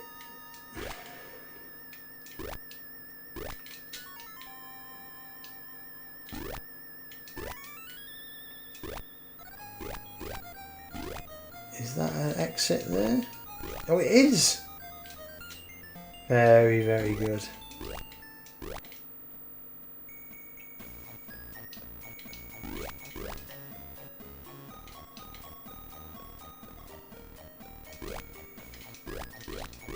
Oh no! That's the thing, you get stuck in one of those enemies. It's curtains.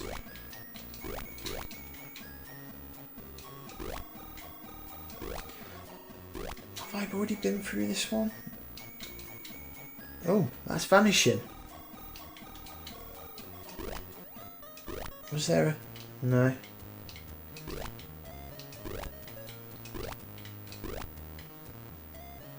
Okay, yeah, right. Oh god. Right, let's take it. No, missed the jump. There we go, we're in. It's just, oh, I love the little, you got the little spectrum nod there with the little rainbow. Very nice.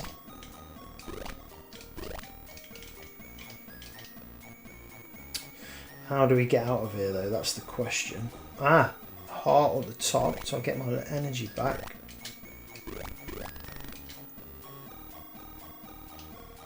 There we go, right.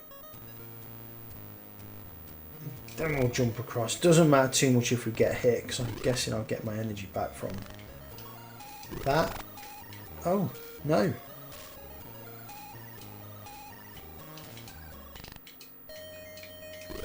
Oh, well that's a bit of a surprise. I was expecting to get my energy back there. Yeah.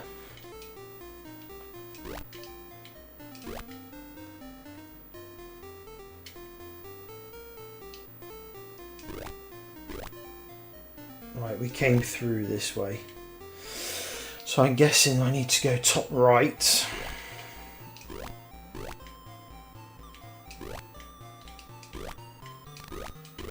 Oh no, because that brings me up there.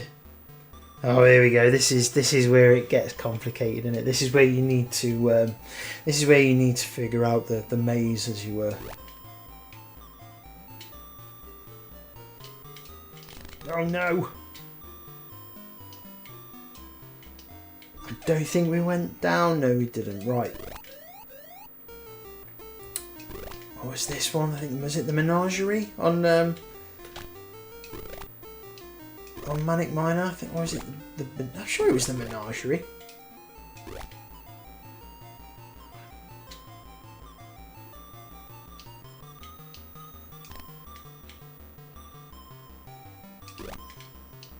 It's like level 5 or level 4 or something like that.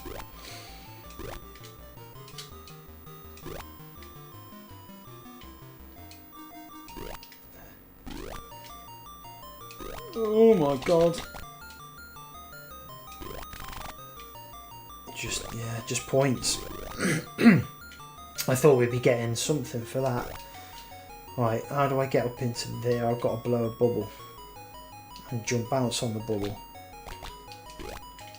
Let's get rid of that guy. It disappeared pretty quick.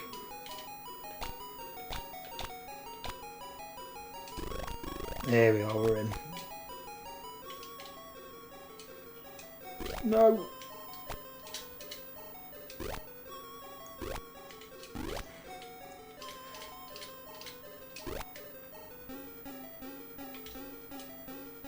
I tell you what, I'm tempted not tonight, but I'm tempted to go for a completion run on this. Not that far. Oh, Steamboat Willie. Oh, brilliant. Ah, brilliant. So this obviously, was it last year, wasn't it? It got a little steam. It's like Manic Miner, but with a Steamboat Willie sort of theme. Brilliant, really, really good actually. I think it was Freeze ZX did a big cover on it. Yeah, really, really good little game actually. Oh no.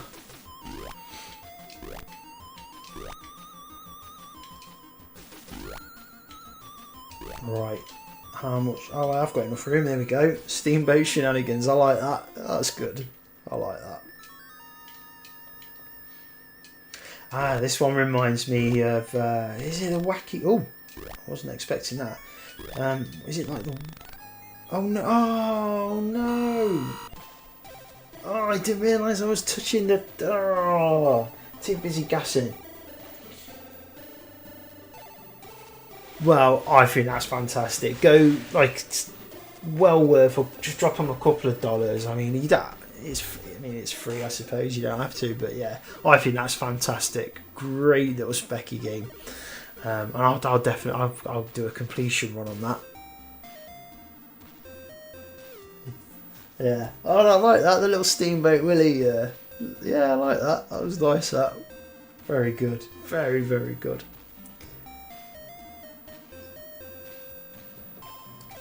Humble Spectrum, still knocking it out of the park in 2026. I love it. Right.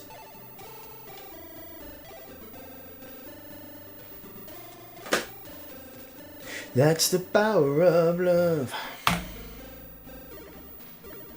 Right. could just sit and listen to that audio, to be honest. That's amazing.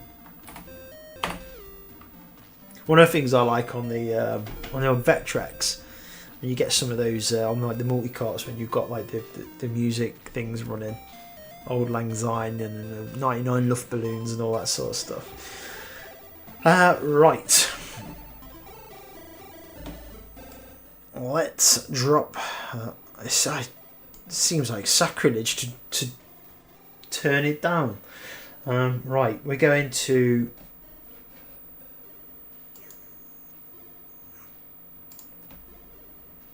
make that a bit bigger. Right, just while I change the game. Yeah. Oh, great! That, love that. Very, very good. Yeah, I've not got that far actually before, so yeah, that was a nice little surprise. What a game, man! Love it, love it. Stuff like that's still coming out. Amazing. I mean, we say it all the time, don't we? But if you'd have told little 10-year-old me, not 8-year-old, 9-year-old me when I was playing my Spectrum, I'd still be playing it when I'm 43. Who'd have thought it? Who'd have thought it, eh? Right. I had to rabbit in on and I've forgotten what we're playing. Sega Master System Core, right. Okay, so what I will do, let me minimise this again, because for anyone that wants to try out, so yeah, like I said earlier, for anyone that might have just joined us, new series coming this year where we're going to sort of take a look at all the Sega consoles, play a few of the games, the idea being to play some of the release games, middle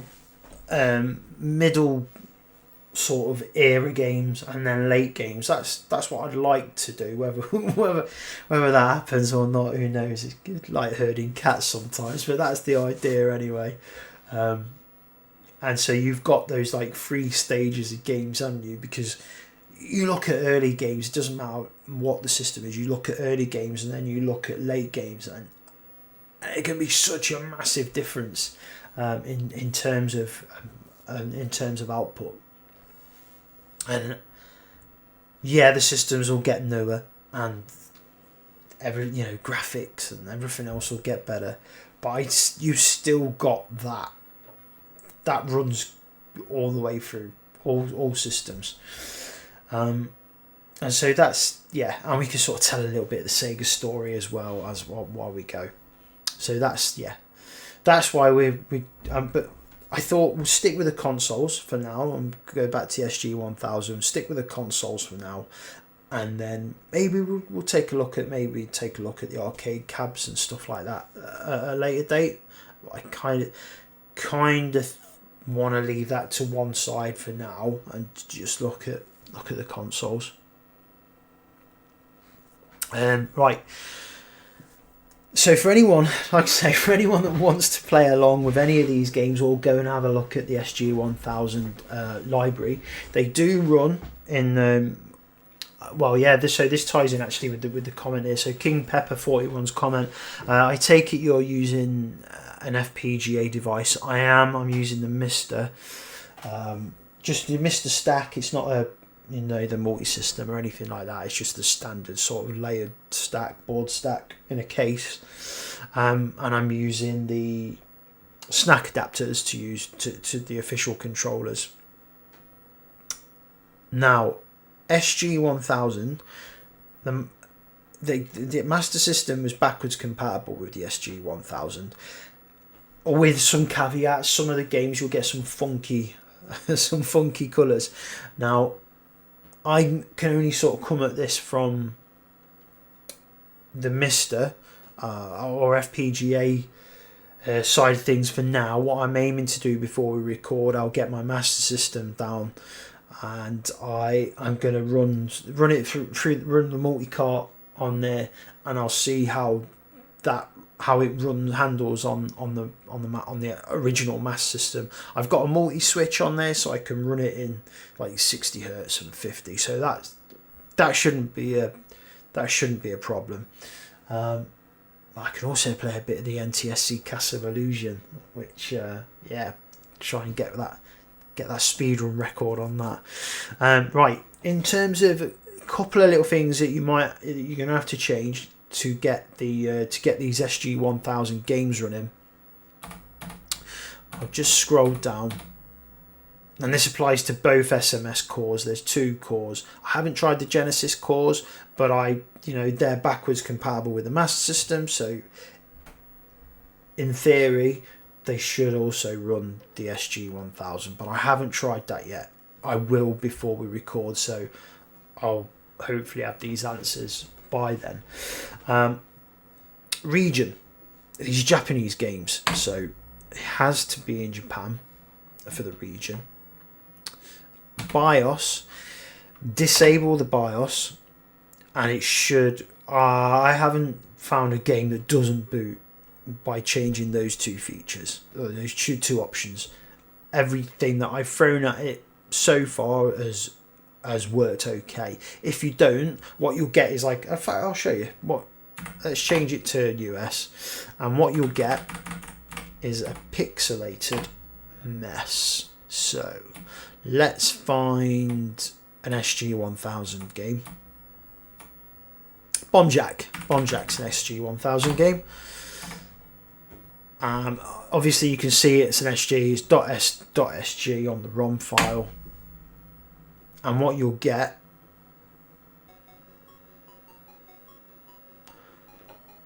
so that's thrown me for a surprise.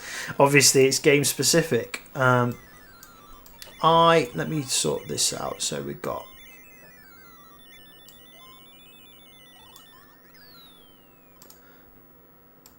there we are. Let me drop me down here so you can see more of it. Right, might as well play a little bit.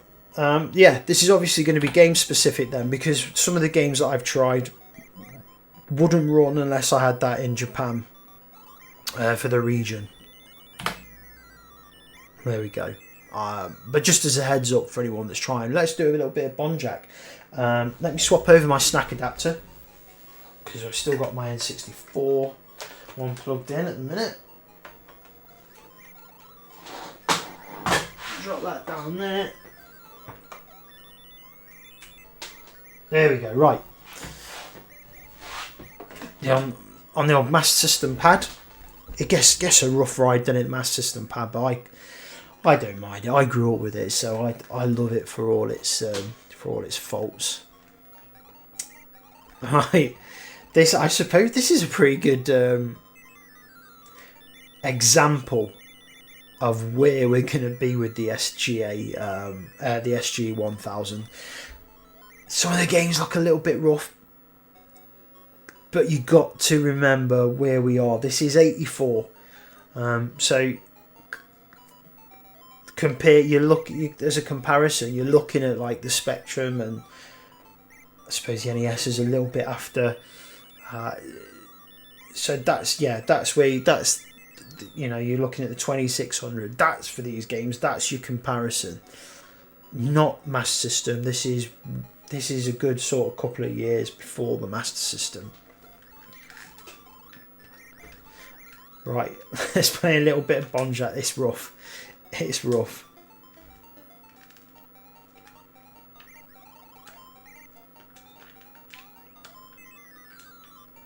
He seems to sort of speed up almost.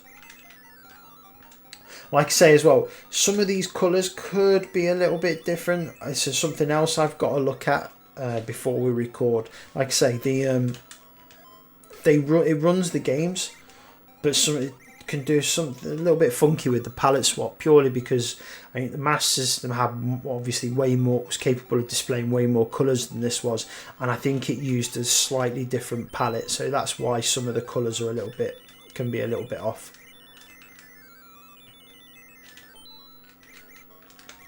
No flashing bombs on this version, so there's no order. Anyone that's played Bombjack obviously knows you've got an order. If you collect the bombs in a certain order, you'll get a multiplier. And what I need now What I need now is a little a little.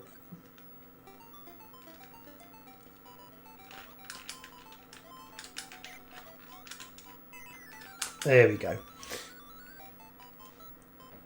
I mean, it's not too far off, is it, sound-wise? It's a little bit blinky bloppy, isn't it? I think people would say.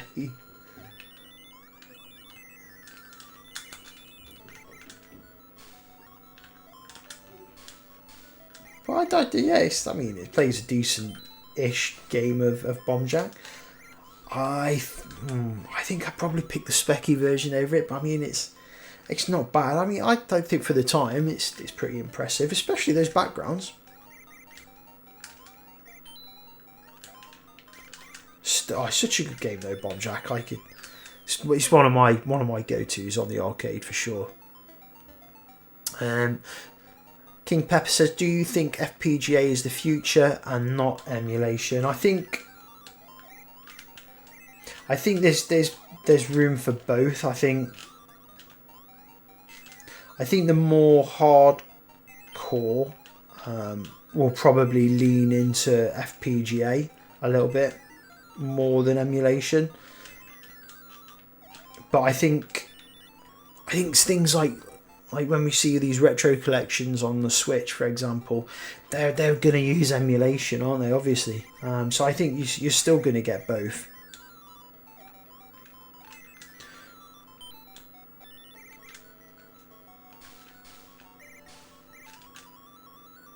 I think emulation's only it's only going to get better and better, isn't it?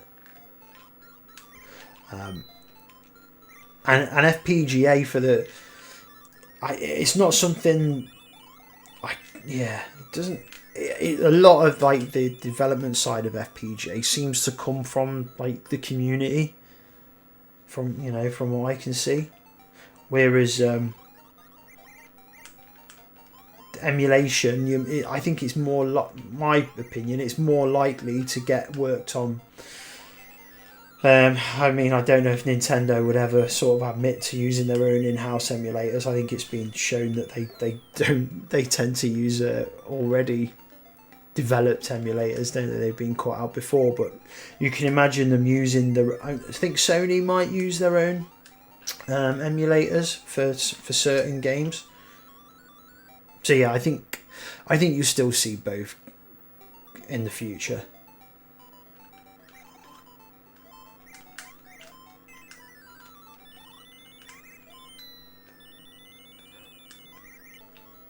I think one thing that I have noticed playing SG-1000 games, they definitely benefit from having a fixed screen. Right, I'll tell you what, let's change the game.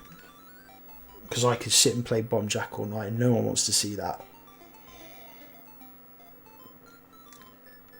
Yeah, Kit, Aaron Morpin there, yeah, pointing out the graphics chip as the ColecoVision. Yeah, some games, in fact, I think the ColecoVision is backwards compatible with the SG. There's a fascinating story in there about like the ColecoVision and Sega and Nintendo as well, with like Donkey Kong and all that. Well, yeah, I mean that's worth an episode on its own.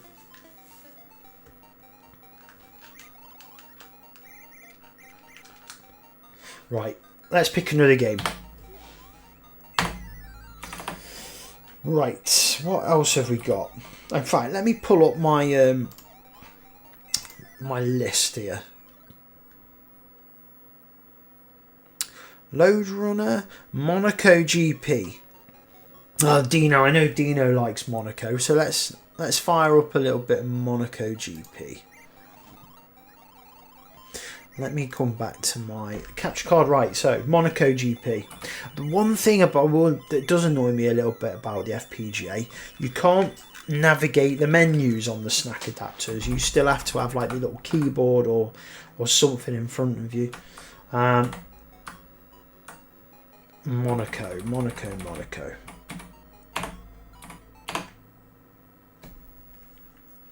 It's a decent little racer. but you'll see. Oh, it's not too bad actually on this one. We'll play. We'll play a game that it's some of the SG1. The Amstrad was mentioned earlier on. Well, I tell you, in fact, we'll play Star Force because that definitely runs like an Amstrad game. Let me tell you that.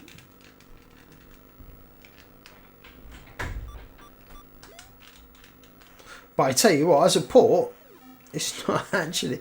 It's passable. Again, that's the worst. That little that little tunnel now, and then you can't see the cars until you literally drive into them.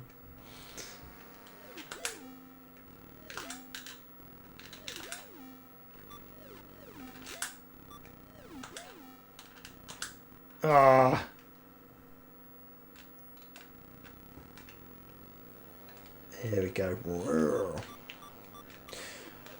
Sweet engine sounds.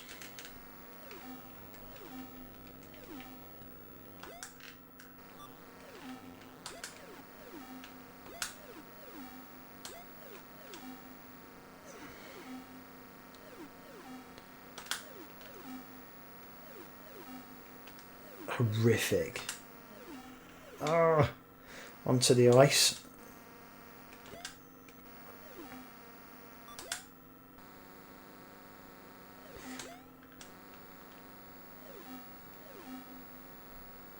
Definitely a little bit easier than the arcade version, that's for sure.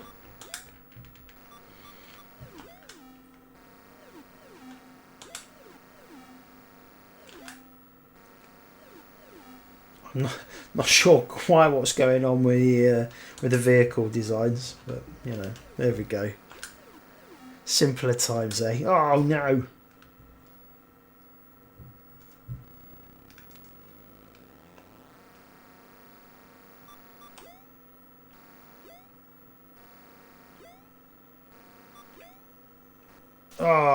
Into the water. I think that's not a bad little game actually, to be fair.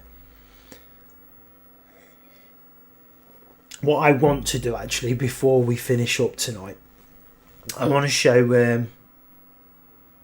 We'll play a couple more, and I'll finish up on Hang On. So there's a version of Hang On the SG1000, and there's obviously the version on the Master System, and that just shows you the difference in the two devices in the space of what I think, what was it, 86 for the Master System, 88 maybe, 87, I think 87. So similar hardware, but massive difference in terms of what they were capable of putting out. Right. Let me come back to my list here. Congo Bongo. Right, let's give that a go. I haven't tried this one. So, any listeners of the 10 Pence Arcade podcast will know that this month's game is Congo Bongo. So, what's that? Al.sg. Let's just go with the SG1000. Yeah, let's have a look at this. So this was obviously, for anyone who doesn't know, this was an isometric, Sega's take on Donkey Kong. It was an isometric version of an isometric take on Donkey Kong. The arcade version is an isometric take on Donkey Kong, not on the SG1000. We got one of the Blues Brothers. In the arcade version, he looks like a little bit like an Indiana Jones type character. On the SG1000, he's one of the Blues Brothers. Oh, okay, we can pick them up. Oh no, okay, we can pick the monkey up. How do you throw him?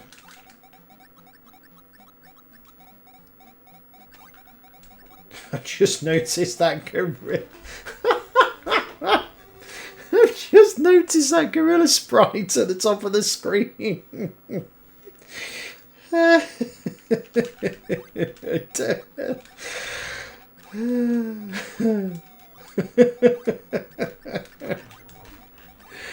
Oh dear, I might have to pick this one for the podcast. Oh, that's brilliant. Just for that. Oh. Oh dear, oh dear. Aaron Morphy says Congo Bongo was one of the first games he had for the VIC-20. Absolutely horrific port, but at least it was isometric on the VIC. Yeah, not on this. I was not expecting that. Oh, does the screen wrap? No, it doesn't wrap. He just disappears off the screen. Okay. Wow, why did he jump off that then?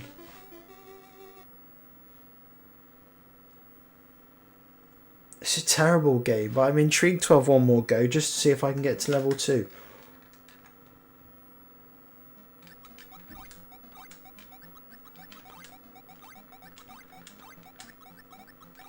I mean, oof.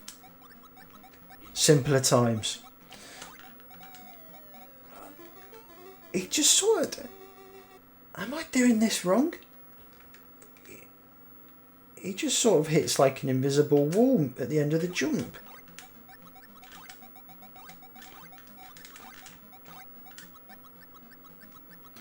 Damn, I mean, he didn't even jump that time.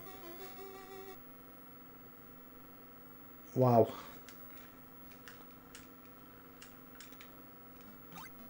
I don't know, maybe we should just skip the SG-1000 and go straight to the Master System. There we go, he's over. Ah, take it all back. Up we go. Now where? I can go to the gorilla. There we are.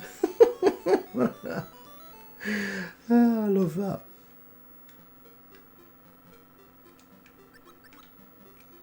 Oh, this looks a little bit like Dig Dug 2 with this little map. Me cutting away little chunks of the map. Right, we've got snakes. He's just stopped. So, oh no, he is moving. Right, jump over him.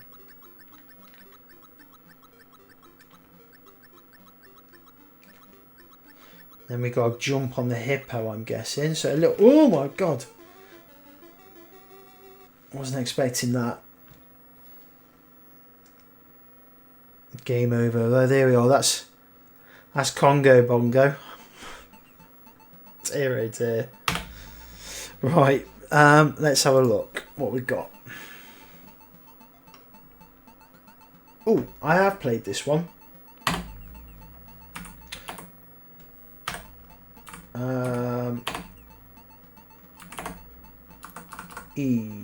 Zerion. I think that's how you pronounce it. So, I think this is a good example of where we are. So 83 on this. Now the arcade version of this game looks, I still think it looks great. There's sort of the way the landscape sort of scrolls. I still think that looks pretty good. Even like now, doesn't quite port over to the SG-1000.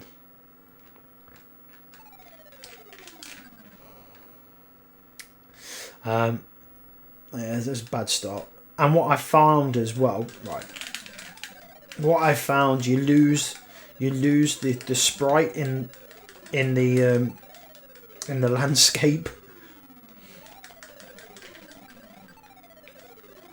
and you almost only know where it is because you can see the bullets fly up the screen. But it's not. I wouldn't say it's bad. It's just a victim, I think, of the times, just the hardware.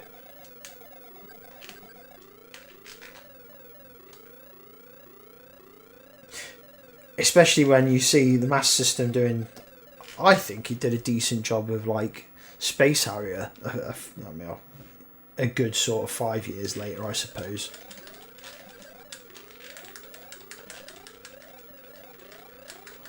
Oh. Yeah, Zerion. That I think that like I'm not sure if that's on the 2600, but if it is, you know it isn't. It doesn't even look as good as that. So I think that's probably a good sort of comparison. I should probably double check that statement, but there we go. Let's play. Let's play. There's a decent port of Space Invaders on there. Sega Gallagher's a funny one. Let's go for Star Force. Because I think that's a good.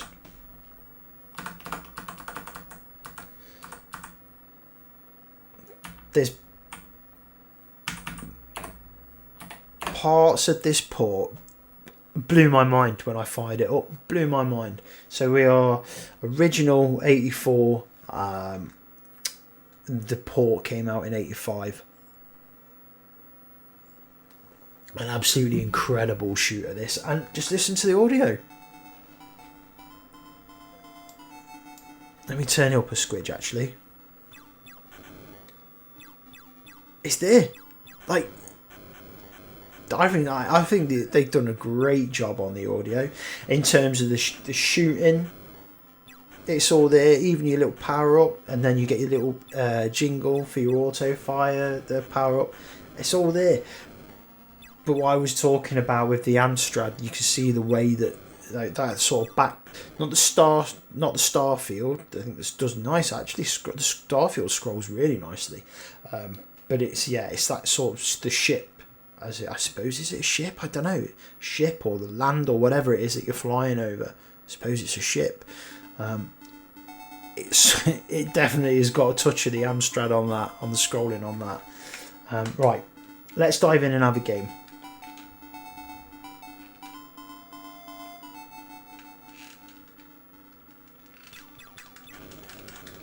But I think this is pretty impressive, given the time.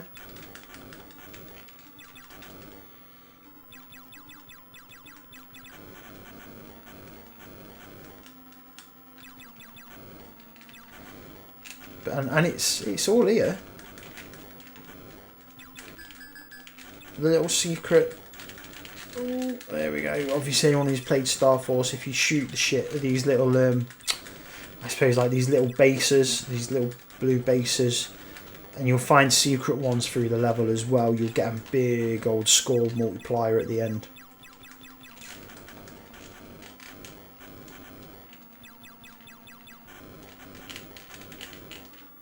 But yeah, I think this is a decent port.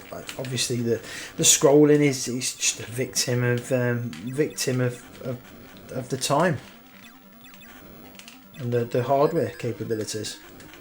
Oh, come on.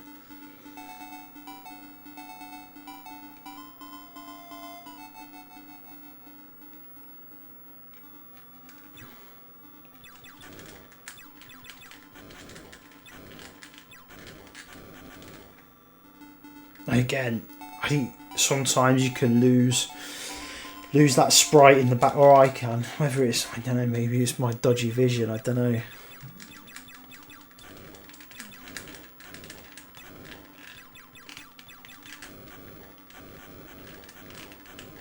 There we go, look, there's my power up, if I can get it. There we go.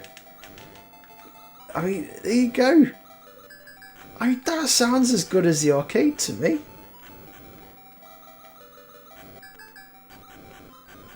Maybe not, but I mean it's not bad. I think that's really good.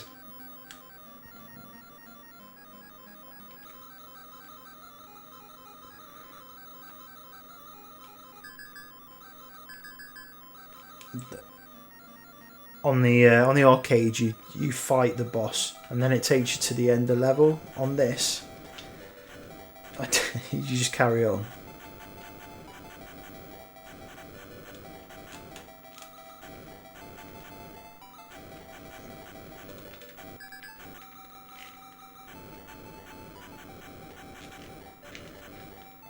Oh my god.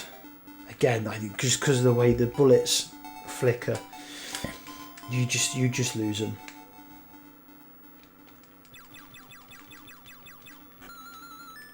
Extra life.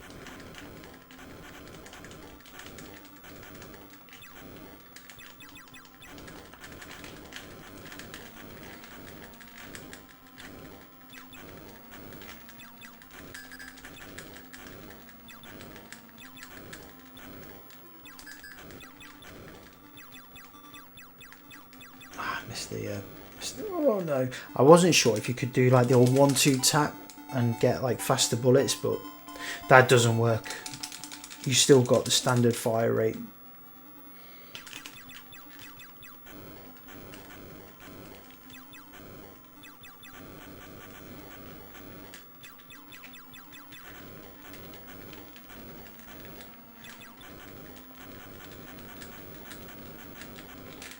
Up the side, there we go. Well, we got 1 life left. It still says Alpha Area 1.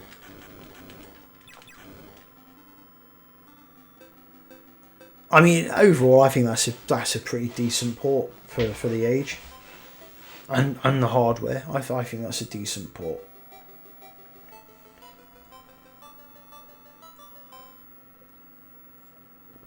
That's definitely one that I would consider bringing to the podcast to chat about. Yeah, I think that's a decent port. Right. Let's have a go on. Right. What do we do? How are we doing for time? Let's go for another 15 minutes, and then we'll call it. So, what have we got?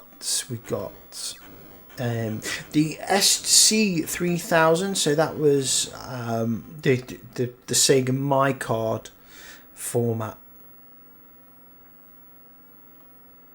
That had that could run a few extra games, I believe. Choplifter, was Choplifter on the? Yeah, Choplifter is a My Card game. Let's go and play a little bit of Choplifter, and then we'll finish on. Let's finish on Wonder Boy, or I tell you what. We'll do Choplifter and Hang On 2 on the SG-1000, and then we'll flick to Hang On the Master System, just so you can see the jump, because there's a big old jump. So what did we say? We're going to do Choplifter.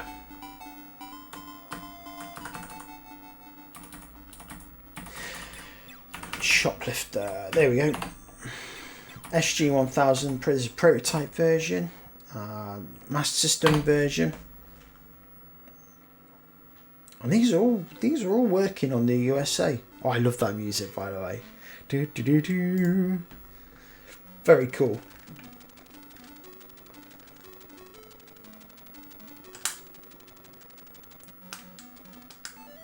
There we go. Right.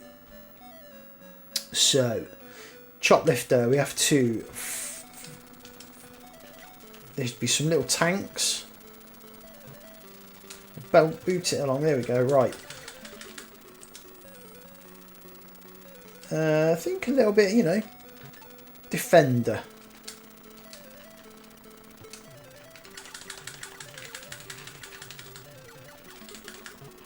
So we land, but you can't take too long. Oh, that was lucky. You can't take too long, because what will happen if you hover, if you take too long, those tanks will come back. If you spend too long on the ground. There we go. Now I can land. Come on, in you get. And you'll get a big, obviously it's lovely risk and reward to Choplifter. The more of the soldiers that you collect, the obviously the more points you get, but you run the risk of taking a hit and dropping them all.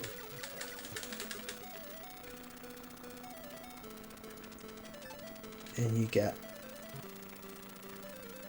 I can't see a marker to say how many I've got left out. Is that all of them? That's all of them. Right, let's pelt it back. Oh no, there's one there.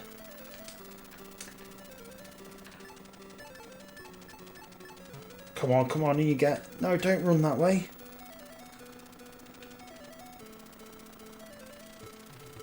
Alright, let's go back and we'll drop some of these off.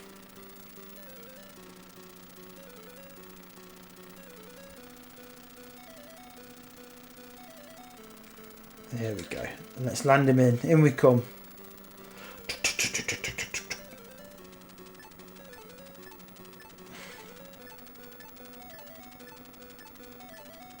Dropping him off at the old elementary school there.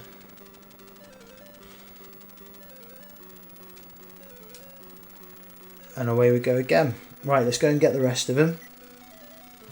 And now we've got planes to contend with.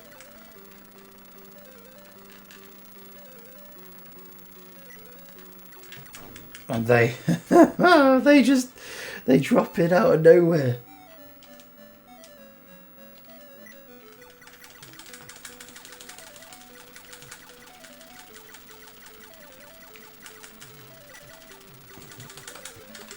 There we go. Right, really difficult in the planes. Really difficult to deal with on this version.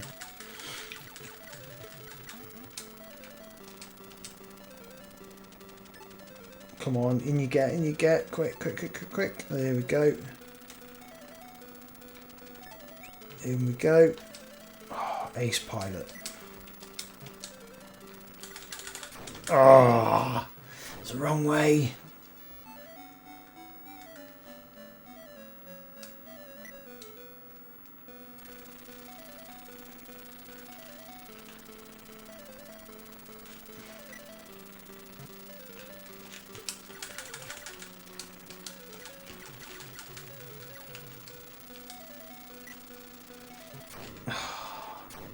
Very much like, very much like Defender, and just the rate that those planes come in make it very, very difficult to play. Right, where are we? I tell you what, let's do a little bit of hang on, because like I say, there's a big difference. What do we do? Do we do the SG-1000 version first? And then go to the Master System version, or do we do the Master System version first and then get all shocked when we come back to the SG-1000 version? But I mean, you see this in the track mode. I think that looks really good. Again, given the time, I think that looks really good.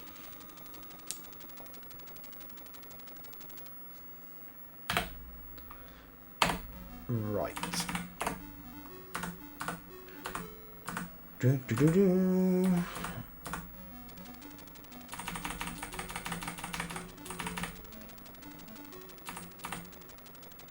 Oh, I tell you what, I will show you, because before I do hang on, quickly, I've got to show you this, because I played this for way too long than I should have done earlier.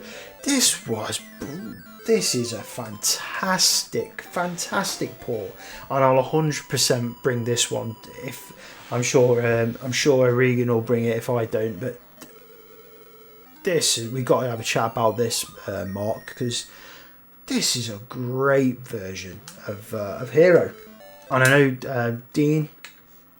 He loves Hero, so maybe he'll bring it. I don't know. But this is a great little port.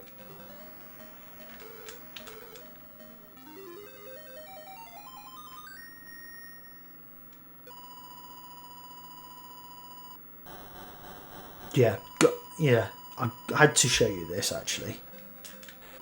Oh, too close.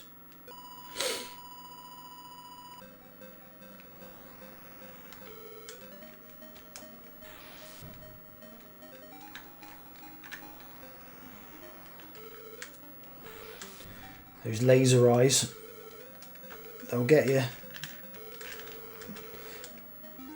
One thing I will say, it can be a little bit finicky trying to get him to fly, but I will blame that on the D-pad.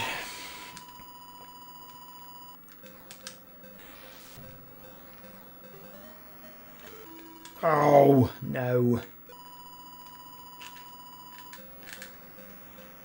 Right, this, I think you come down. Oh no, it was the other side.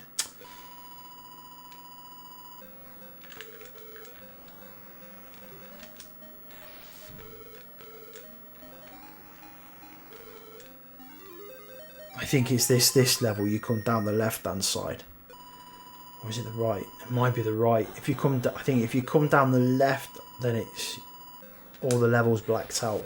You hit that little. So if I go down the right, yeah, there we go. Ooh. That's it. There we go. Oh no!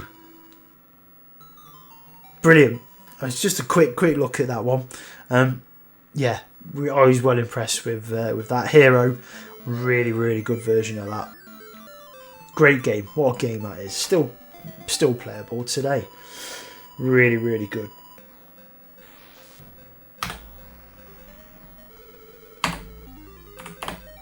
Right, what do we do? Let's show you Hang On To.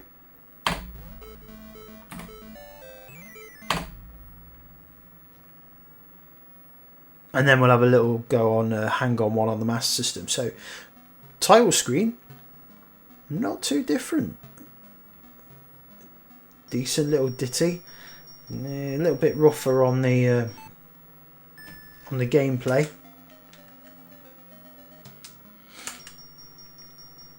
But you've got that little. There we go.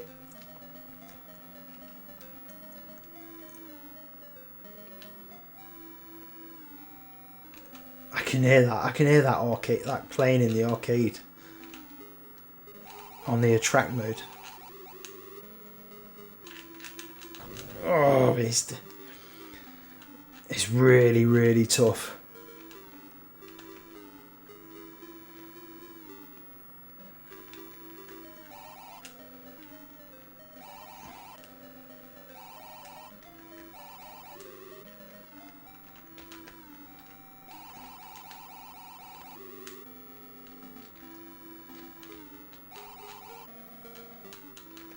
And sometimes you don't realise that you've dropped gear, or because of the D-pad, which I'm not going to slag off. Still not slagging it off. But yeah, you'll be like, why am I going so slow? And then you'll be like, why am I in low gear? I thought I was in top gear. Yeah. Hang on the SG-1000. Nice ditty though, nice little tune. Now let's have a look at SG. Hang on the Master System. I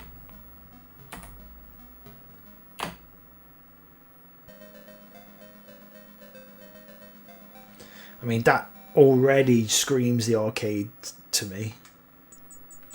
And look at that! What a jump! What a jump!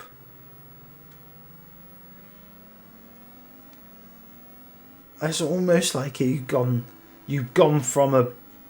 It's gonna sound naff. You've gone from a port, but now it's almost like you're playing Arcade Perfect now. I know you're not, but in comparison,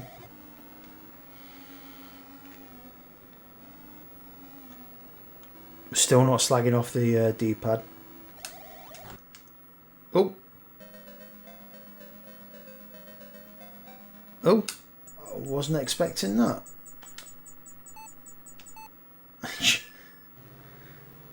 I just press 1 and maybe I press 1 and 2 together and it's reset itself. Weird, never noticed that before.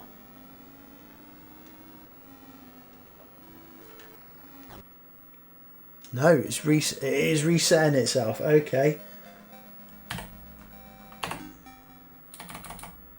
maybe a dodgy file. Yeah, the Mark III, as it was known in Japan. Right, let's try it on this.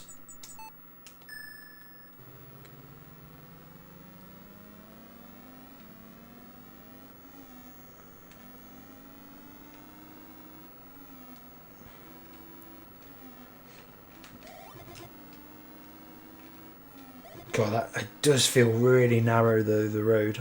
I'll say that.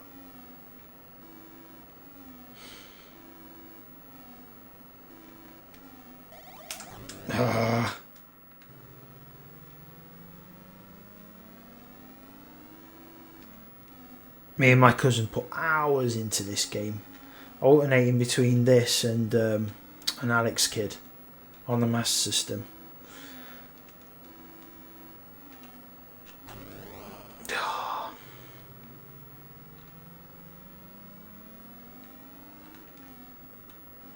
You wouldn't think it to see me play it.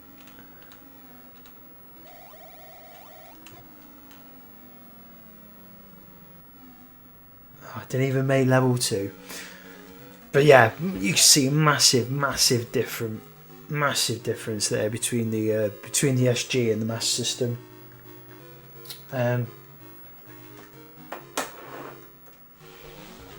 Yeah, I'm really looking forward actually to doing the SG 1000 episode, diving into a few more of the games, because it's not a massive library. There's a little port of Flicky on there as well, which it's so close, but it's just not quite there. Yeah. But I think that pretty much sums up the SG 1000 a little bit. It's there, but it's not quite there. They got there with the Master System. But yeah, I think it'll make for a good episode. And like I say, it's the start then of that journey to the Dreamcast. Right. Hopefully that's whetted your appetite a little bit for the SG 1000 episode. I think game of the night, if I had to pick one, probably Bubbleback. Really enjoyed that. Go check that out on itch.io. Bubbleback. It's reviewed in this month's Crash magazine. But if you just go on itch.io, do a search, you can get the .tap file there, and that'll run on a 48k. I was playing it in 128k mode, but it runs on 48 as well. No Mercy. We've got Royal Rumble next week. Looking forward to that. In the meantime, I hope you have a great week. Thank you for stopping by. Thank you for all the comments. And we shall catch you on the next episode. If you haven't already, jump on the Discord before I go. 28th of February will be over at the Arcade Club. If you fancy it and you haven't already put your name down, drop us a message. We'll get you added onto the curry list. Arcade games and curry, what's not to like, eh? Right. Thanks again, and I shall see you next time. Bye bye.